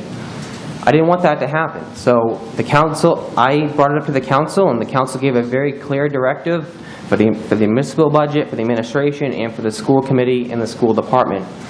But it was very nice of the council to give that directive instead of us coming to the May 5th public hearing and the council just say, no, we don't want that, and then have you change it in 2 weeks. I don't think that would have been appropriate or professional. And that's the reason why I supported a directive given in January. I don't think a directive has been changed. The original directive was to reduce the additional local funds line by $600,000. I don't know of anything that has been said different. At the May 5th public hearing, the council simply reassured the school department and reassured the public by a 5-2 vote that we stand by our directive. It was not a change in directive. We stand by it. Regarding the excess proceeds or perceived proceeds from bonds, that was never in the original discussion. I'm going to support the use of excess proceeds from the track tonight. I am going to support that because I believe it's the right thing to do. I won't support the the perceived excess proceeds from the gym. That project isn't complete. And I don't think it's fiscally responsible. I don't think it can pass a straight face test to authorize the use of those funds when we don't know, we don't have all the bills in front of us. And we're not telling the school committee if the directive or if the council budget passes tonight. It's not telling the school committee where to make a cut. We're not saying it has to come from SROs. We're not saying it has to come from administration. I recognize as a counselor that it's not in my jurisdiction, and I recognize as a body of the council it's not within our jurisdiction. That falls with the school committee. They make that decision, and I respect that. Let's see. Last but not least, I simply want to address the change in the public or the vote tonight. Some of you I recognize from the May 5th public hearing here at the community school. Well, the council reissued or reaffirmed our directive to reduce the budget. Ms. Mesmere, the business manager for the school department, and Ms. Austin, the chair of the school committee, addressed the council and said, we don't believe that you can do that and still hold your vote on May 12th. I, as a counselor, had the manager seek legal counsel first thing Wednesday morning. Legal counsel came back and informed the council that we are well within parameter to still hold our May 12th vote, scheduled vote on the school budget. I talked with administration, I communicated with the council, and we decided as a council to reschedule the council vote on the school budget to tonight. While we might have all had different reasons as to why we wanted to reschedule the vote, I wanted to reschedule the vote to tonight because I wanted to hear valuable testimony from members of the community. I wanted the school board to see the directive reassured at the May 5th public hearing as a 5-2 vote that the council was going with that directive. It would have then gave the school board an opportunity at the May 11th scheduled school board meeting to change the school budget. At that point, they would have been able to produce documents showing exactly what it would have been cut. The public and the council, I as a counselor, would also know what would be cut with this directive. But unfortunately, at the May 11th school board meeting, they approved the exact same budget to come forward to the council again. With that being said, you folks in the public, I as a counselor, have no idea. I have a vision, but have no idea set in stone what will be impacted by a reduction to the budget. I wanted to know that. I wanted to hear valuable testimony from every single one of you before I casted my vote tonight. But because that budget wasn't changed, and the school board didn't comply with the council directive, I remind you they still haven't complied with that, I don't know that. I don't know what the valuable testimony would have been. But I can keep going on and on and on, but just concluding, I want to thank every single one of you for coming out tonight. I'm sure there'll be more discussion going forward when we get down to the actual item. With that being said, Madam Clerk, we can move on to the next item, please. The next item is the consent agenda. Any counselor wishing to have any item removed may do so now. Items removed will be taken up and considered next. Seeing none. Order 2015-120 to approve the vitular and itinerant vendor license for Joseph Roy's mobile unit, the renewal itinerant vendor mass gathering permit for the Moxie Festival Committee, and a renewal victuals licenses for Bootleggers, Dairy Maid, Friends Lodge, Kennebec Fruit Company, Left Hand Club, Lisbon Golf Railroad Restaurant and Pub, and the Slovak Catholic Association. I'd open the floor for a motion. I'll make that motion. Councilor Bickford, is there a second? Second. Councilor Mativier, any discussion? All those in favor of the motion? Order passed, 7-0. And the next item, please. Under council orders, ordinances, and resolutions, Order 2015-121, health insurance. As long as there's no objection from council, we'll need to go into executive session for that. All set with that? We'll move that to the end of the agenda. All right. Order 2015-122, dental insurance. As long as no objection from council, we'll need to go into executive session for that as well. No objection? All right, we'll move that to the end of the agenda. Order 2015-123, the moratorium ordinance prohibiting marijuana dispensary facilities. As you have in your packet tonight, I put in a memo to you that there was a recent inquiry about the town of Lisbon's ordinance on marijuana dispensary facilities. After reviewing our current ordinances, staff realized that there was a moratorium on this type of ordinance back in 2010 that was in effect for 180 days. It was an emergency ordinance.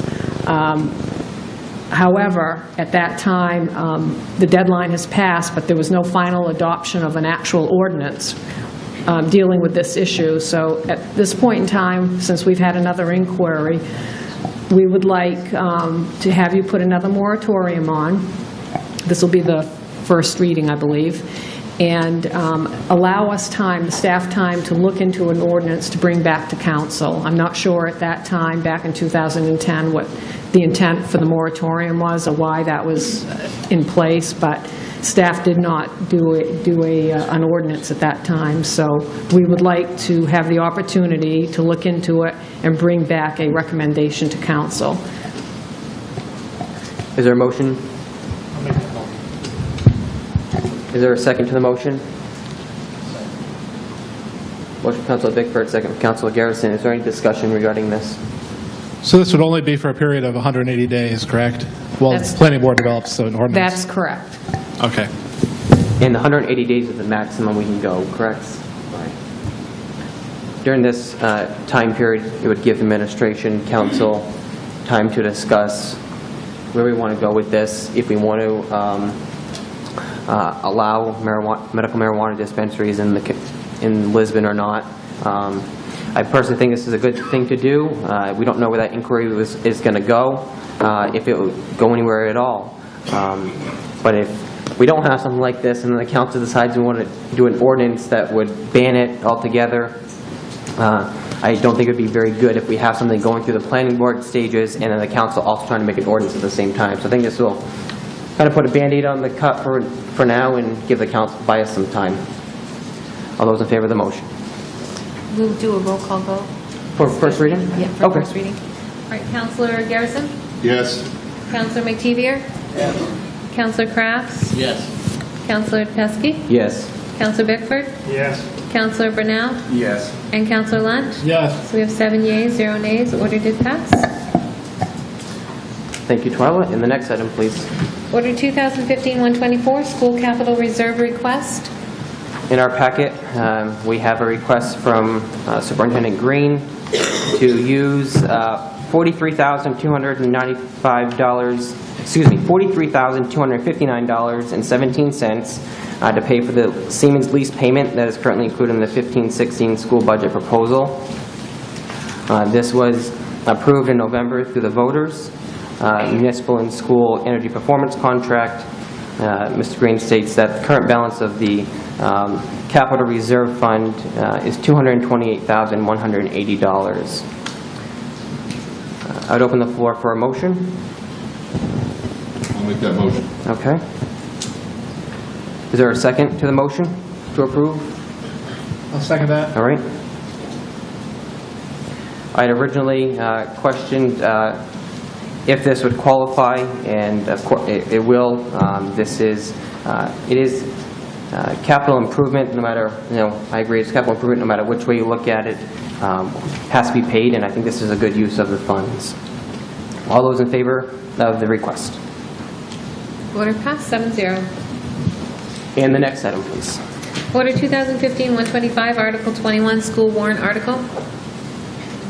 In our packet, we have Article 21.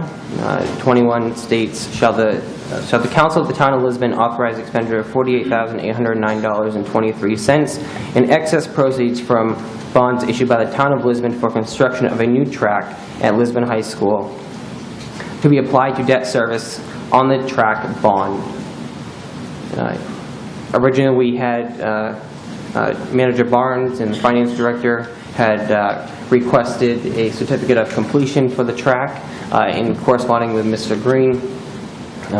We did get an email that it is complete and the certificate of completion will be completed at a later date, but we did get a confirmation email that all the bills have been paid and everything is complete. Is that correct, Mr. Green? Yes, that's correct. Thank you very much. So I'm going to open the floor for a motion. I'll make the motion. Okay, we have a motion to accept from Councilor Bickford. Is there a second to that motion? Second. Okay.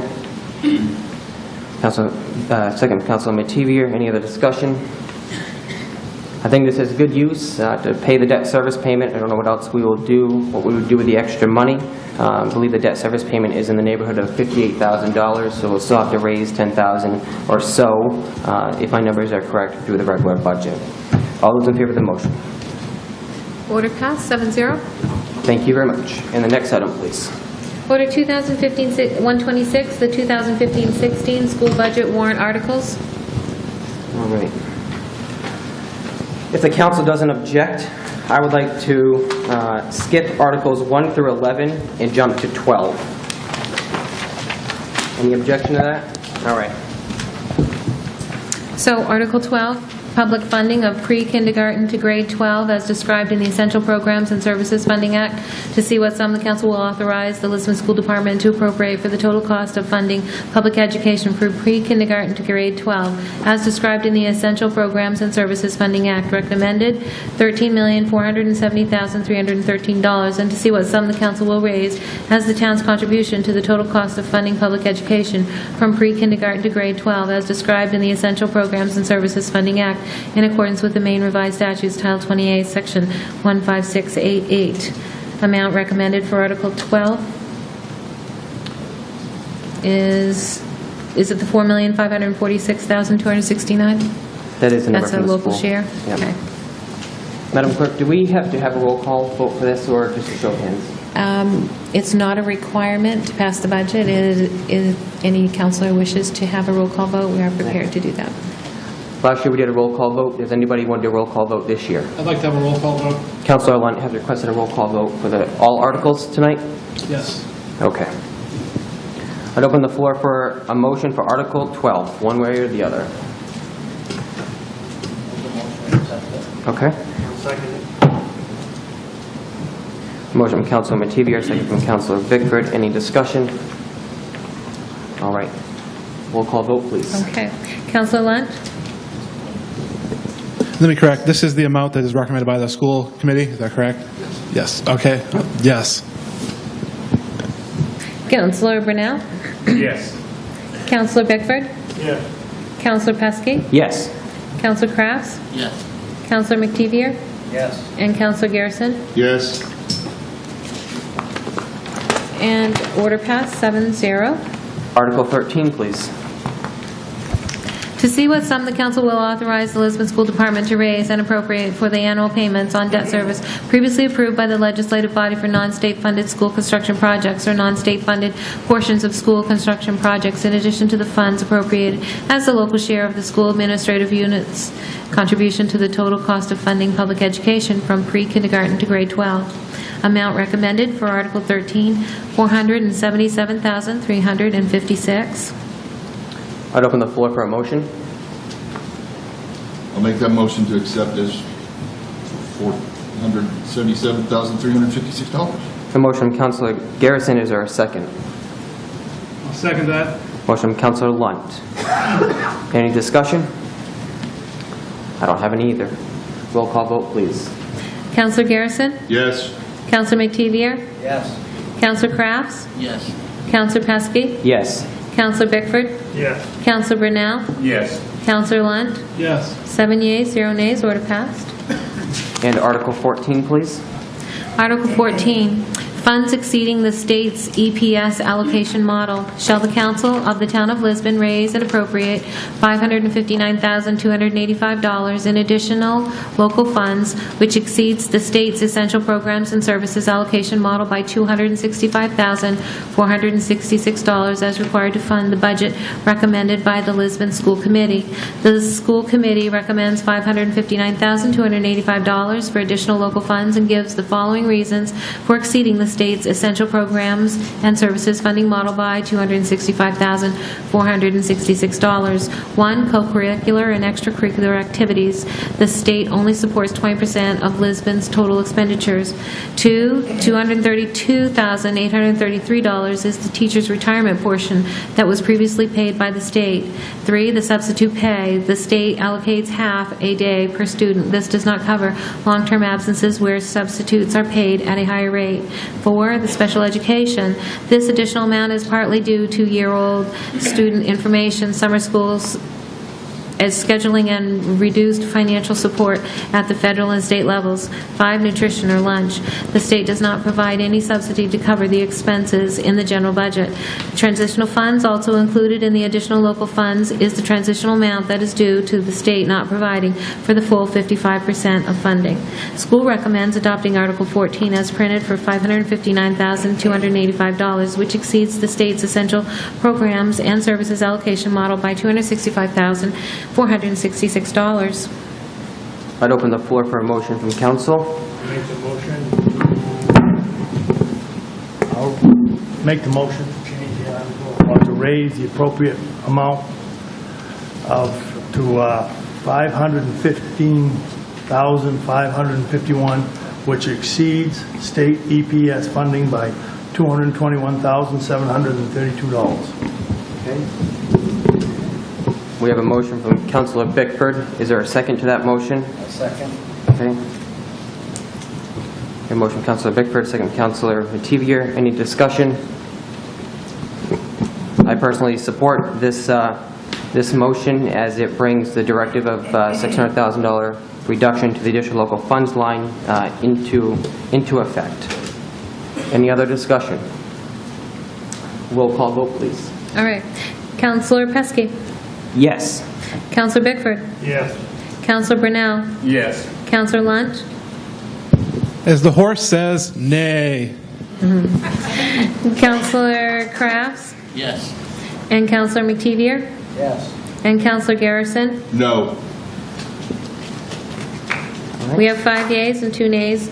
Order passed. All right.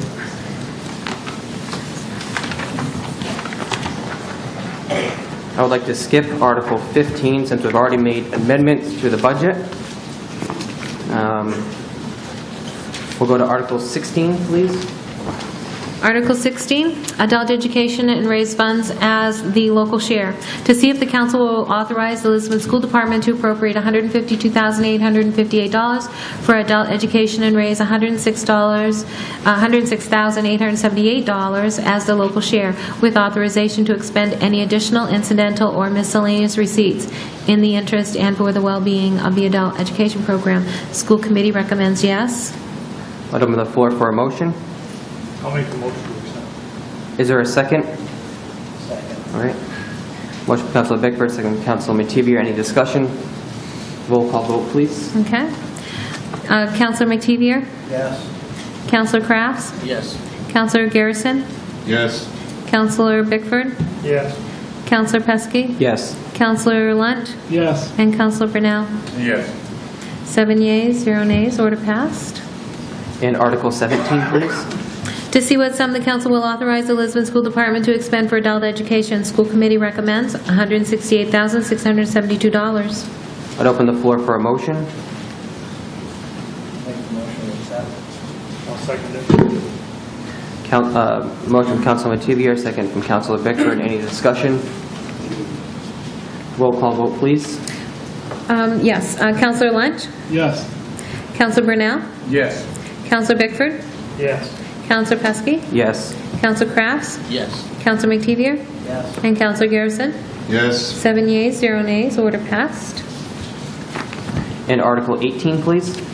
Article 18, federal and state grants or programs. In addition to amounts approved in the preceding articles, shall the council authorize the school committee to expend sums as may be received from federal or state grants or programs or other sources during the fiscal year for school purposes, provided that such grants, programs, or other sources do not require the expenditure of other funds not previously appropriated. School committee recommends yes. Open the floor for a motion. Make that motion. Is there a second? Second. Motion from Councilor Bickford, second from Councilor Mativier. Any discussion? Roll call vote, please. Councilor Garrison? Yes. Councilor Mativier? Yes. Councilor Crafts? Yes. Councilor Pesky? Yes. Councilor Bickford? Yes. Councilor Brunel? Yes. Councilor Lunt? Yes. We have 7 yeas, 0 nays, order passed. And Article 19, please. Article 19, School Department Capital Reserve Fund. Shall the council of the town of Lisbon authorize expenditure of the $143,395 from the School Department Capital Reserve Fund to be applied to the following plant maintenance and minor remodeling expenses in the fiscal year 2016 Lisbon School Department budget. Initial payment for the guaranteed performance contract lease not covered by energy savings, upgrading of wireless network at Lisbon Community School and Lisbon High School, and facilities grounds maintenance. I would make a motion, the council of the town of Lisbon authorize expenditure of $43,260 from the Capital Reserve Fund to be applied to the Siemens Energy Performance Contract. Is there a second? I'll second that. I made a motion, Councilor Bickford seconded. Any discussion on my motion? Could you repeat the motion? Yep. The motion is the council of the town of Lisbon authorize expenditure of $43,260 from the school department capital reserve fund to be applied to the Siemens Energy Performance contract. Any discussion? Have we already done that? This is just Previous article? This is just making it official in Article 19 because we already added Article 19 to our articles, and then Mr. Green put another request to have a separate request for capital reserve money. So we're going to authorize them to pay it twice? This is one authorization, but to fulfill Article 19 in our roll call. So that's about $100,000 less than the school is asking for in that line? Yeah, the reason I made that motion is because I don't feel that everything requested through there would categorize as capital improvement. And when I asked for a detailed list of everything I was going to, that was not provided to me. So at this point, I would offer my motion.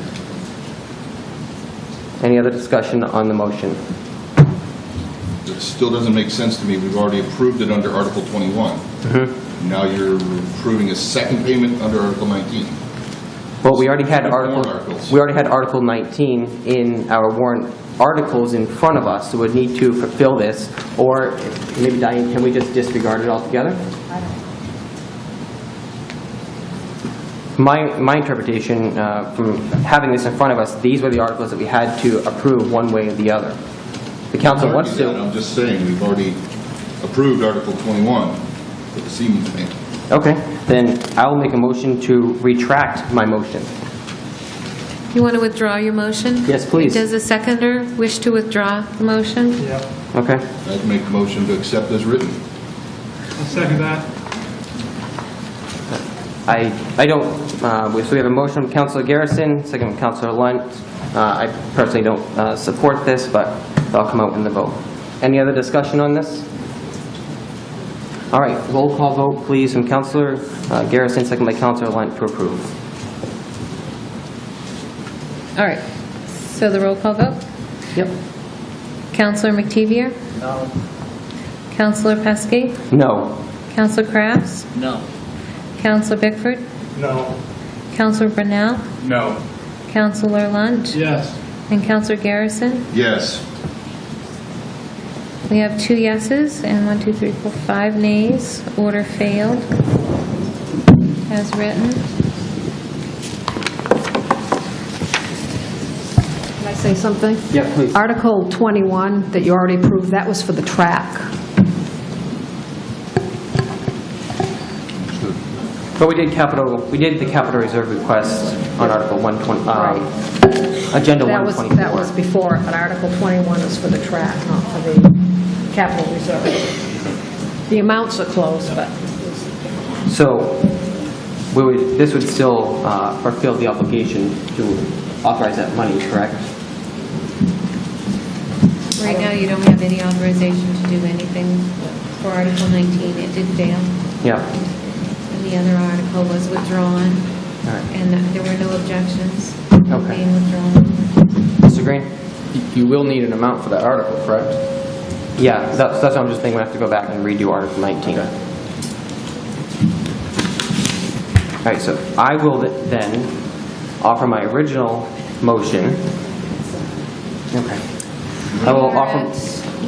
I hate to interrupt, but I know we will not have enough time to do a roll call vote on your motion that you're preparing. I think we need to take a few minutes, a break, so we can change the tape, All right. if that's okay with you. The public didn't hear. We're running out of time on the tapes. We'll take another 5 or 6 minute break, and we'll be right back.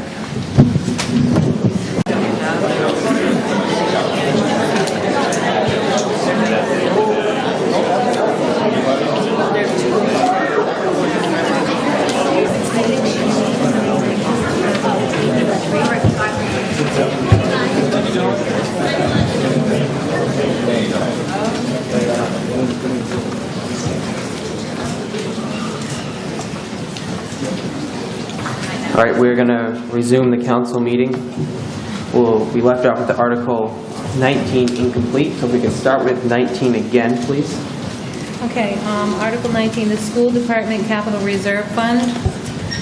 And the last motion to approve $143,395 failed. And so I understand somebody who voted on the prevailing side would be able to make a motion to bring another article forward. Those voting on the prevailing side would have been Councilor McTevier, Kraft, Pesky, Bickford, Brunel, and... All right, since I was on the prevailing side, I will offer my original motion, which is for the Council of the Town of Lisbon to authorize expenditure of $43,260 from the School Department Capital Reserve Fund to be applied to the Siemens Energy Performance Contract. Is there a second to the motion? All right. Who seconded it? Councilor Bickford. Thank you. Yep. Once again, this is from the request to use capital reserve money. This is to include it in the Article 19, which also my motion makes changes to the total dollar amount. Any other discussion regarding my motion? Roll call vote, please. Okay. Councilor Lunt? No. Councilor Brunel? Yes. Councilor Bickford? Yes. Councilor Pesky? Yes. Councilor Crafts? Yes. Councilor McTevier? Yes. And Councilor Garrison? No. We have 5 yeas and 2 noes. Order passed. Article 20, please. Article 20, excess proceeds from bonds issued. Shall the Council of the Town of Lisbon authorize the expenditure of $304,551 in excess proceeds from bonds issued by the Town of Lisbon for the construction of a new gym at Lisbon High School to be applied to the debt service on the Lisbon High School gym bond? Open the floor for a motion. I'd like to make a motion that the Town Council of Lisbon authorize the expenditures of $0.00 in the excess proceeds from the bond issued by the Town of Lisbon for the construction of the new gym at the Lisbon High School to be applied to the debt service on the Lisbon High School gym bond. Motion from Councilor Mativier. Is there a second to the motion? I'll second it. The motion, we have a second. I support this motion. As I said, these aren't excess proceeds. These are perceived excess proceeds. And I don't think it would be a service to the community to approve money to spend that we don't know we're going to have. That being said, any other discussion from council? Roll call vote, please. Councilor Garrison? No. Councilor McTevier? Yes. Councilor Crafts? Yes. Councilor Pesky? Yes. Councilor Bickford? Yes. Councilor Brunel? Yes. Councilor Lunt? No. 5 yes, 2 no. Order passed.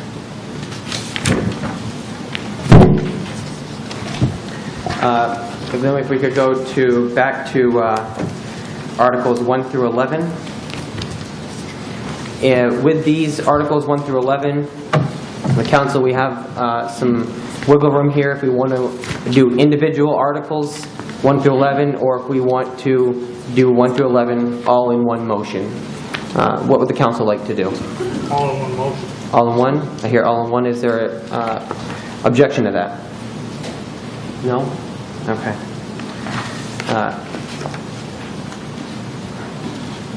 Twyla, would you like to, do you just want to mention 1 through 11, or how would you like to? Yeah, I think that in the last year, somebody made a motion to adopt Articles 1 through 11, totaling a certain number as printed below or as presented tonight. Okay.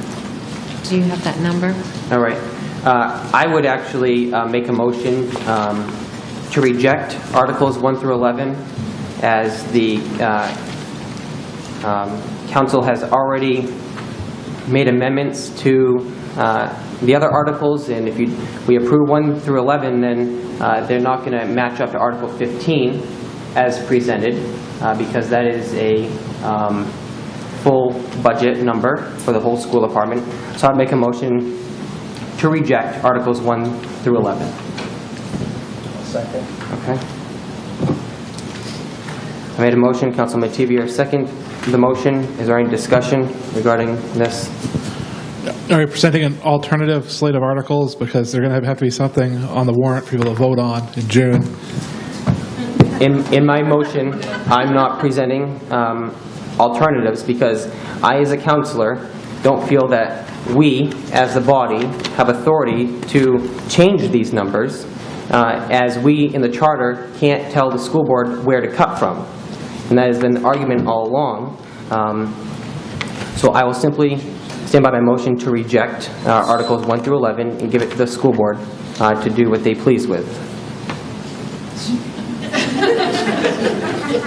Any other discussion on the motion?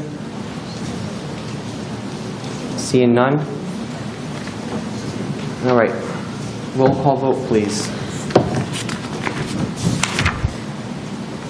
Yes. Counselor Bickford? Yes. Counselor Brunel? Yes. Counselor Lunt? No. Counselor Pesky? Yes. Counselor Crafts? Yes. Counselor McTevier? Yes. And Counselor Garrison? No. 5 yes, 2 no. Order passed. All right. Article 15 will be the last article we have.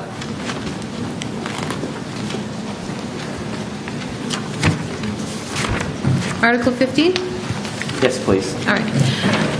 To expend for fiscal year 2015-16, to see what sum the council will authorize the Elizabeth School Committee to expend for the fiscal year beginning July 1, 2015 and ending June 30th, 2016, from the town's contribution to the total cost of funding public education from pre-kindergarten to grade 12 as described in the Essential Programs and Services Funding Act, non-state funded school construction projects, additional local funds for school purposes under the Maine Revised Statutes, Title 20A, Section 15690, unexpended balances, tuition receipts, state subsidy, and other receipts for the support of schools. School Committee recommends $15,332,592 as submitted. I would offer a motion for the council the council will authorize the Lisbon School Committee to expend the fiscal year beginning July 1, 2015, ending June 30th, 2016, in the total amount of $14,932,982. Is there a second to the motion? I'll second that. We have a motion. We have a second. Any discussion regarding the motion? See none. Roll call vote, please. Counselor Garrison? No. Counselor McTevier? Yes. Counselor Crafts? Yes. Counselor Pesky? Yes. Counselor Bickford? Yes. Counselor Brunel? Yes. And Counselor Lund? No. 5 yes, 2 nays, ordered passed. And Madam Clerk, before we move on, I just want to make sure that in your notes we have covered all the articles. In my notes we have it. I just want to make sure we do that. We are all set? We don't check.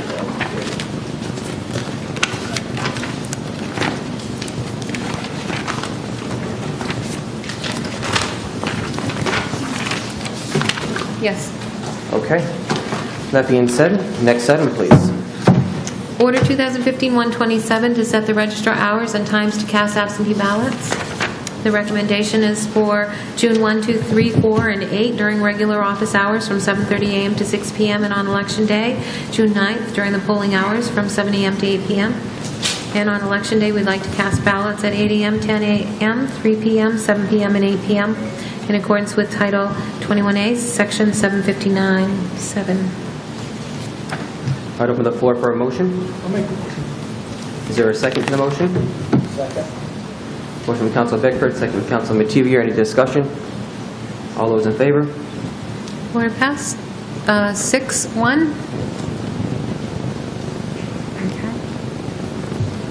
And the next item, please. Order 2015-128, the school budget validation referendum warrant.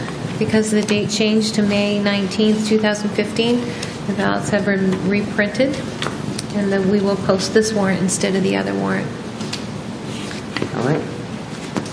Any discussion regarding, actually, is there a motion first? Make a motion. All right. Is there a second? Second.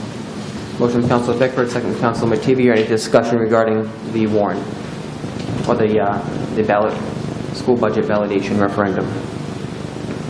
Seeing none. All those in favor? All those opposed? 6-1. This election will be held on June 9th. The polling hours are 7 to 8 p.m. and the usual polling places at the MTM and the Lisbon, the superintendent's office building in the gym, the other location. And the next item, please. Order 2015-129, the renewal itinerant mass gathering permit for the Riverside Flea Market. All right. In our packet, we have a memo from the manager's office, and we heard from Mr. Carville earlier this evening.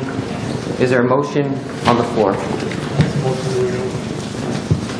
Is there a second to the motion? All right. We have a motion from Councilor Bickford, second from Councilor Mativier. Any discussion regarding this motion? Councilor Pesky, did you notice that the applicant would like to request a waiver of a portion of the fees? Yes, I did. Okay. Thank you for bringing that back to our attention. As Mr. Carville had stated earlier, he's not satisfied with the increase in the fee schedule. I personally value that input, but unfortunately, because the fee schedule is already completed, we don't have the jurisdiction to change an individual case-by-case basis. I'm sure the council heard what you had to say, and the council at any time can bring the fee schedule back up to change the fee schedule, which goes through a regular process, and we did that earlier this year. I believe it was in March, if I'm not mistaken. I would love to try to compromise. In the past, they have changed. Just because it's done in the past doesn't mean it was done right, and that's definitely something that we're learning, going through different administration.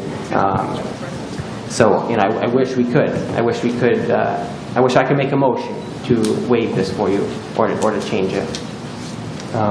We have a motion from Councilor Bickford, motion from Councilor Mativier. Is there any other discussion?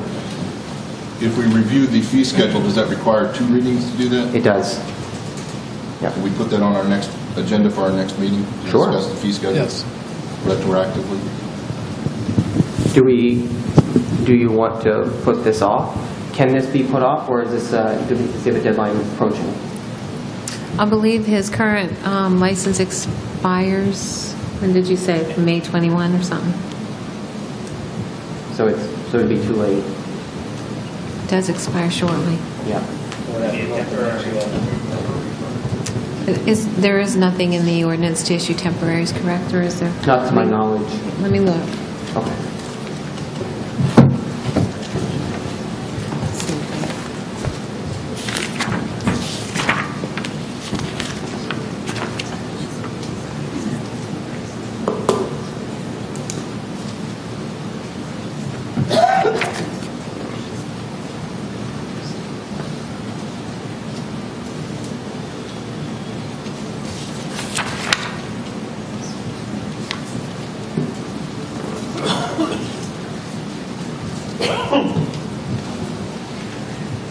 Yes, there is authority for the clerk to issue a temporary license after meeting all the requirements prior to a public hearing. We could issue a temporary license for him. That would go through you, not the council, correct? Right, correct. So if you want to table that, you could. Yeah, I'd suggest that we table that and give him a temporary license while we bring it back up and discuss the fees, and he can show up at our next meeting and talk to us about that. So what you have now is a motion to approve the license, and so Councilor Lunt, are you proposing to table this motion to 2 meetings from now after you review this fee schedule? I think that's okay. And is that seconded to table? What was that, Greg? I would say the same for 130 for positive change. I was gonna offer that one. Or table that one also. So we'll do this one first, and we'll go on to 130 next. Okay. All right, is there a second to Councilor Lunt's motion to table? Second. All right, any discussion regarding it? See none. All those in favor of motion, to table the motion? Order passed, 7-0 to table it. All right. If you, I'll personally invite you to attend our next council meeting where we will talk about this and have a first reading for some changes, hopefully. Okay? Thank you for bringing this to our attention with your you're not being satisfied. And the next item, please. Order 2015-130, renewal itinerant vendor mass gathering permit for Positive Change Lisbon. So you'd like to make a motion to approve it and then a motion to table like the other one, correct? Yes. Is there a motion? I'll make the motion to approve. All right, is there a second? A motion, we have a second. I will offer a motion to table this. We have a second to table it. During this, I would like for the administration to provide some language in our, for the council to consider, to give us authorization to waive fees for nonprofits in the future on a case-by-case basis.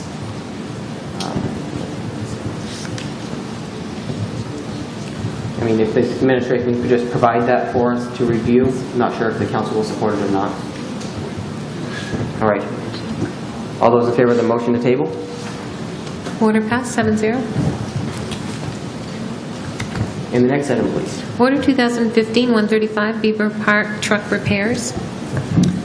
What we'd like is council to designate the remaining funds in the wreath account in the amount of $2,102.55 to go towards the repair of the Beaver Park truck. It wouldn't pass inspection, and we need to spend approximately $1,700 worth of body work and $300 to $400 worth of front-end struts work. So he's down actually 2 vehicles right now. Both Parks trucks are not working, so he's using the rec truck to get by. We do have $2,122.55 in the Beaver Park account. So I would recommend that you designate that to the repairs of the Parks truck. Is there a motion? All right, a motion, Councilor Mativier. Is there a second? Second. Second, Councilor Bickford. Any discussion? All those in favor of the motion? Order passed, 7-0. And the next item, please. Order 2015-136, the Memorial Day Parade. Yes, we received a request for the Memorial Day Parade, and we wanted to bring it to council for approval and also to get the word out when the Memorial Day Parade is going to be forming. If you have any specific questions, I think Chief Brooks is here, and he can explain what goes on with the Memorial Day Parade, because he's been involved in this in the past, and I see him waving up back. Is there a motion from council? I'll make the motion. Is there a second? Second. If I'm not mistaken, we're doing this because they'll be using the road. In the past, this has not came to the council for approval, and it's one of those things that we're finding, and it needs to be approved of the council to use the road. Is there any comments or questions for Chief Brooks? Anything? No? All right, all those in favor of approval? Order passed, 7-0. And the next item, please.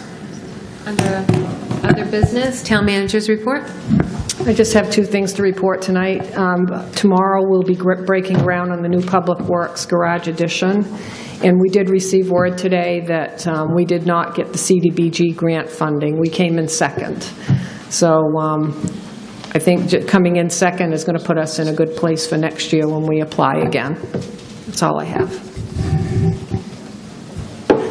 I would like to publicly thank those members of the Route 196 Master Plan Committee that have spent hours and hours and hours preparing and sending out the application. It took a lot of work. A lot of work was involved to put that application together to send off, and it's a disappointment we didn't get it, but at least we have the money set aside to apply in the future years, and thank every single one of you that took time to be part of that process. Next item, please. Is audience participation and response for new items? This time I'd open the floor for anybody that has anything they'd like to address the council with. Seeing none, close the public audience participation. In the next item, please. Is under appointments, Order 2015-129, to appoint Sheila Gray, Warden for Ward 1. Would you like to combine that with the next one? And to appoint Rick Roberts, Warden for Ward 2? Council doesn't have an objection to combining? All right. Is there a motion? I'll make the motion. Is there a second? Second. We'll give that to Garrison. Any discussion? All those in favor? Order passed, 7-0. In the next item, please. Council communications. Anyone on the council have anything you'd like to share? Anything down there? Seeing none? I'd just like to thank everyone who came out here tonight, and especially all the kids who, most of them have gone home now, but I really do want to thank them for getting up there and being willing to testify, even if they didn't get what they wanted. And I hope everybody remembers to come out on the school validation election and vote your heart then. Anything else down there? All right. Next item, please. Order 2015-133, to go into executive session per 1 MRSA, Section 405-6D, labor negotiations. Open the floor for a motion. Is there a second? For the audience to know, we will be coming back out of executive session. You'll be voting on ordinance or articles 2015-121 and 2015-122 when we return. All those in favor of going into executive session? Order passes 7-0, and we will return. All right.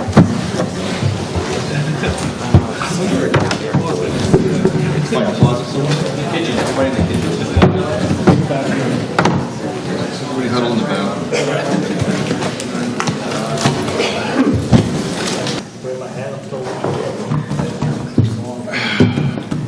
Council meeting, May 19th, 2015, reconvened.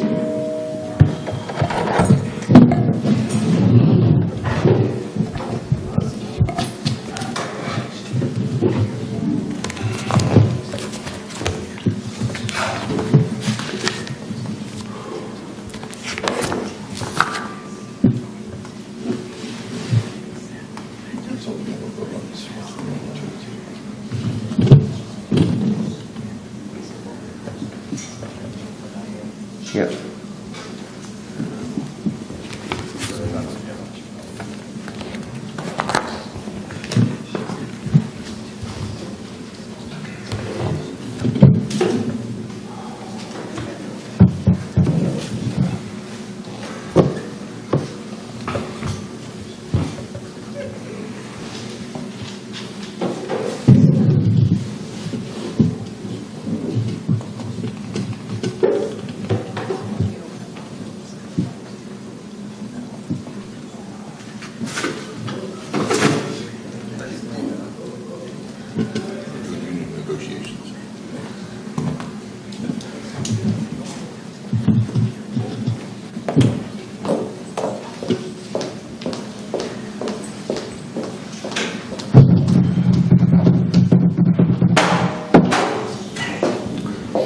All right, I'm bringing back the Lisbon Town Council meeting from May 19th, 2015. Came out of executive session at 9:51. And Now we'll go back to Article 121. Order 2015-121, health insurance. Okay, this is going to get a little complicated. I'm going to do, the first one is going to be the Town of Lisbon and the Maine Association of Police Unit enter into this memorandum of agreement on this day of May 2014 as follows, as long as the union ratifies this agreement. They have not ratified this.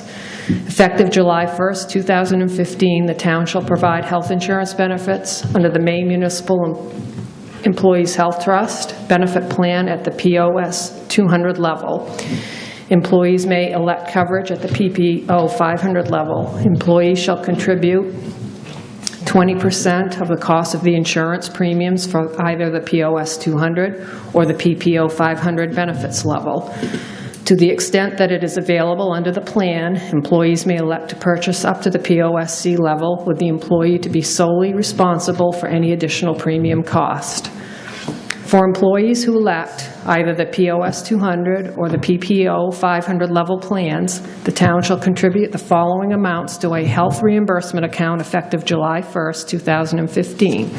$250 for employees electing single coverage, and $500 for employees electing employee and family, employee and spouse, or employee and children coverage. Effective January 1st, 2016, $500 for employees electing single coverage, and $1,000 for employees electing employee and family, employee and spouse, or employee and children coverage. Effective July 1st, 2015, the town shall offer employees the opportunity to purchase dental insurance through the Maine Municipal Employees Health Trust. Effective July 1st, 2015, the town shall offer employees the opportunity to purchase supplemental independent life insurance through the Maine Municipal Employees Health Trust.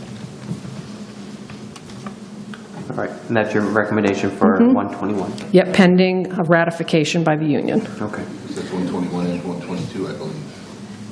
You mentioned dental in that, so would we combine 121, 122? Yes. Okay. All right, so open the floor for a motion for Order 121 and 122. Second.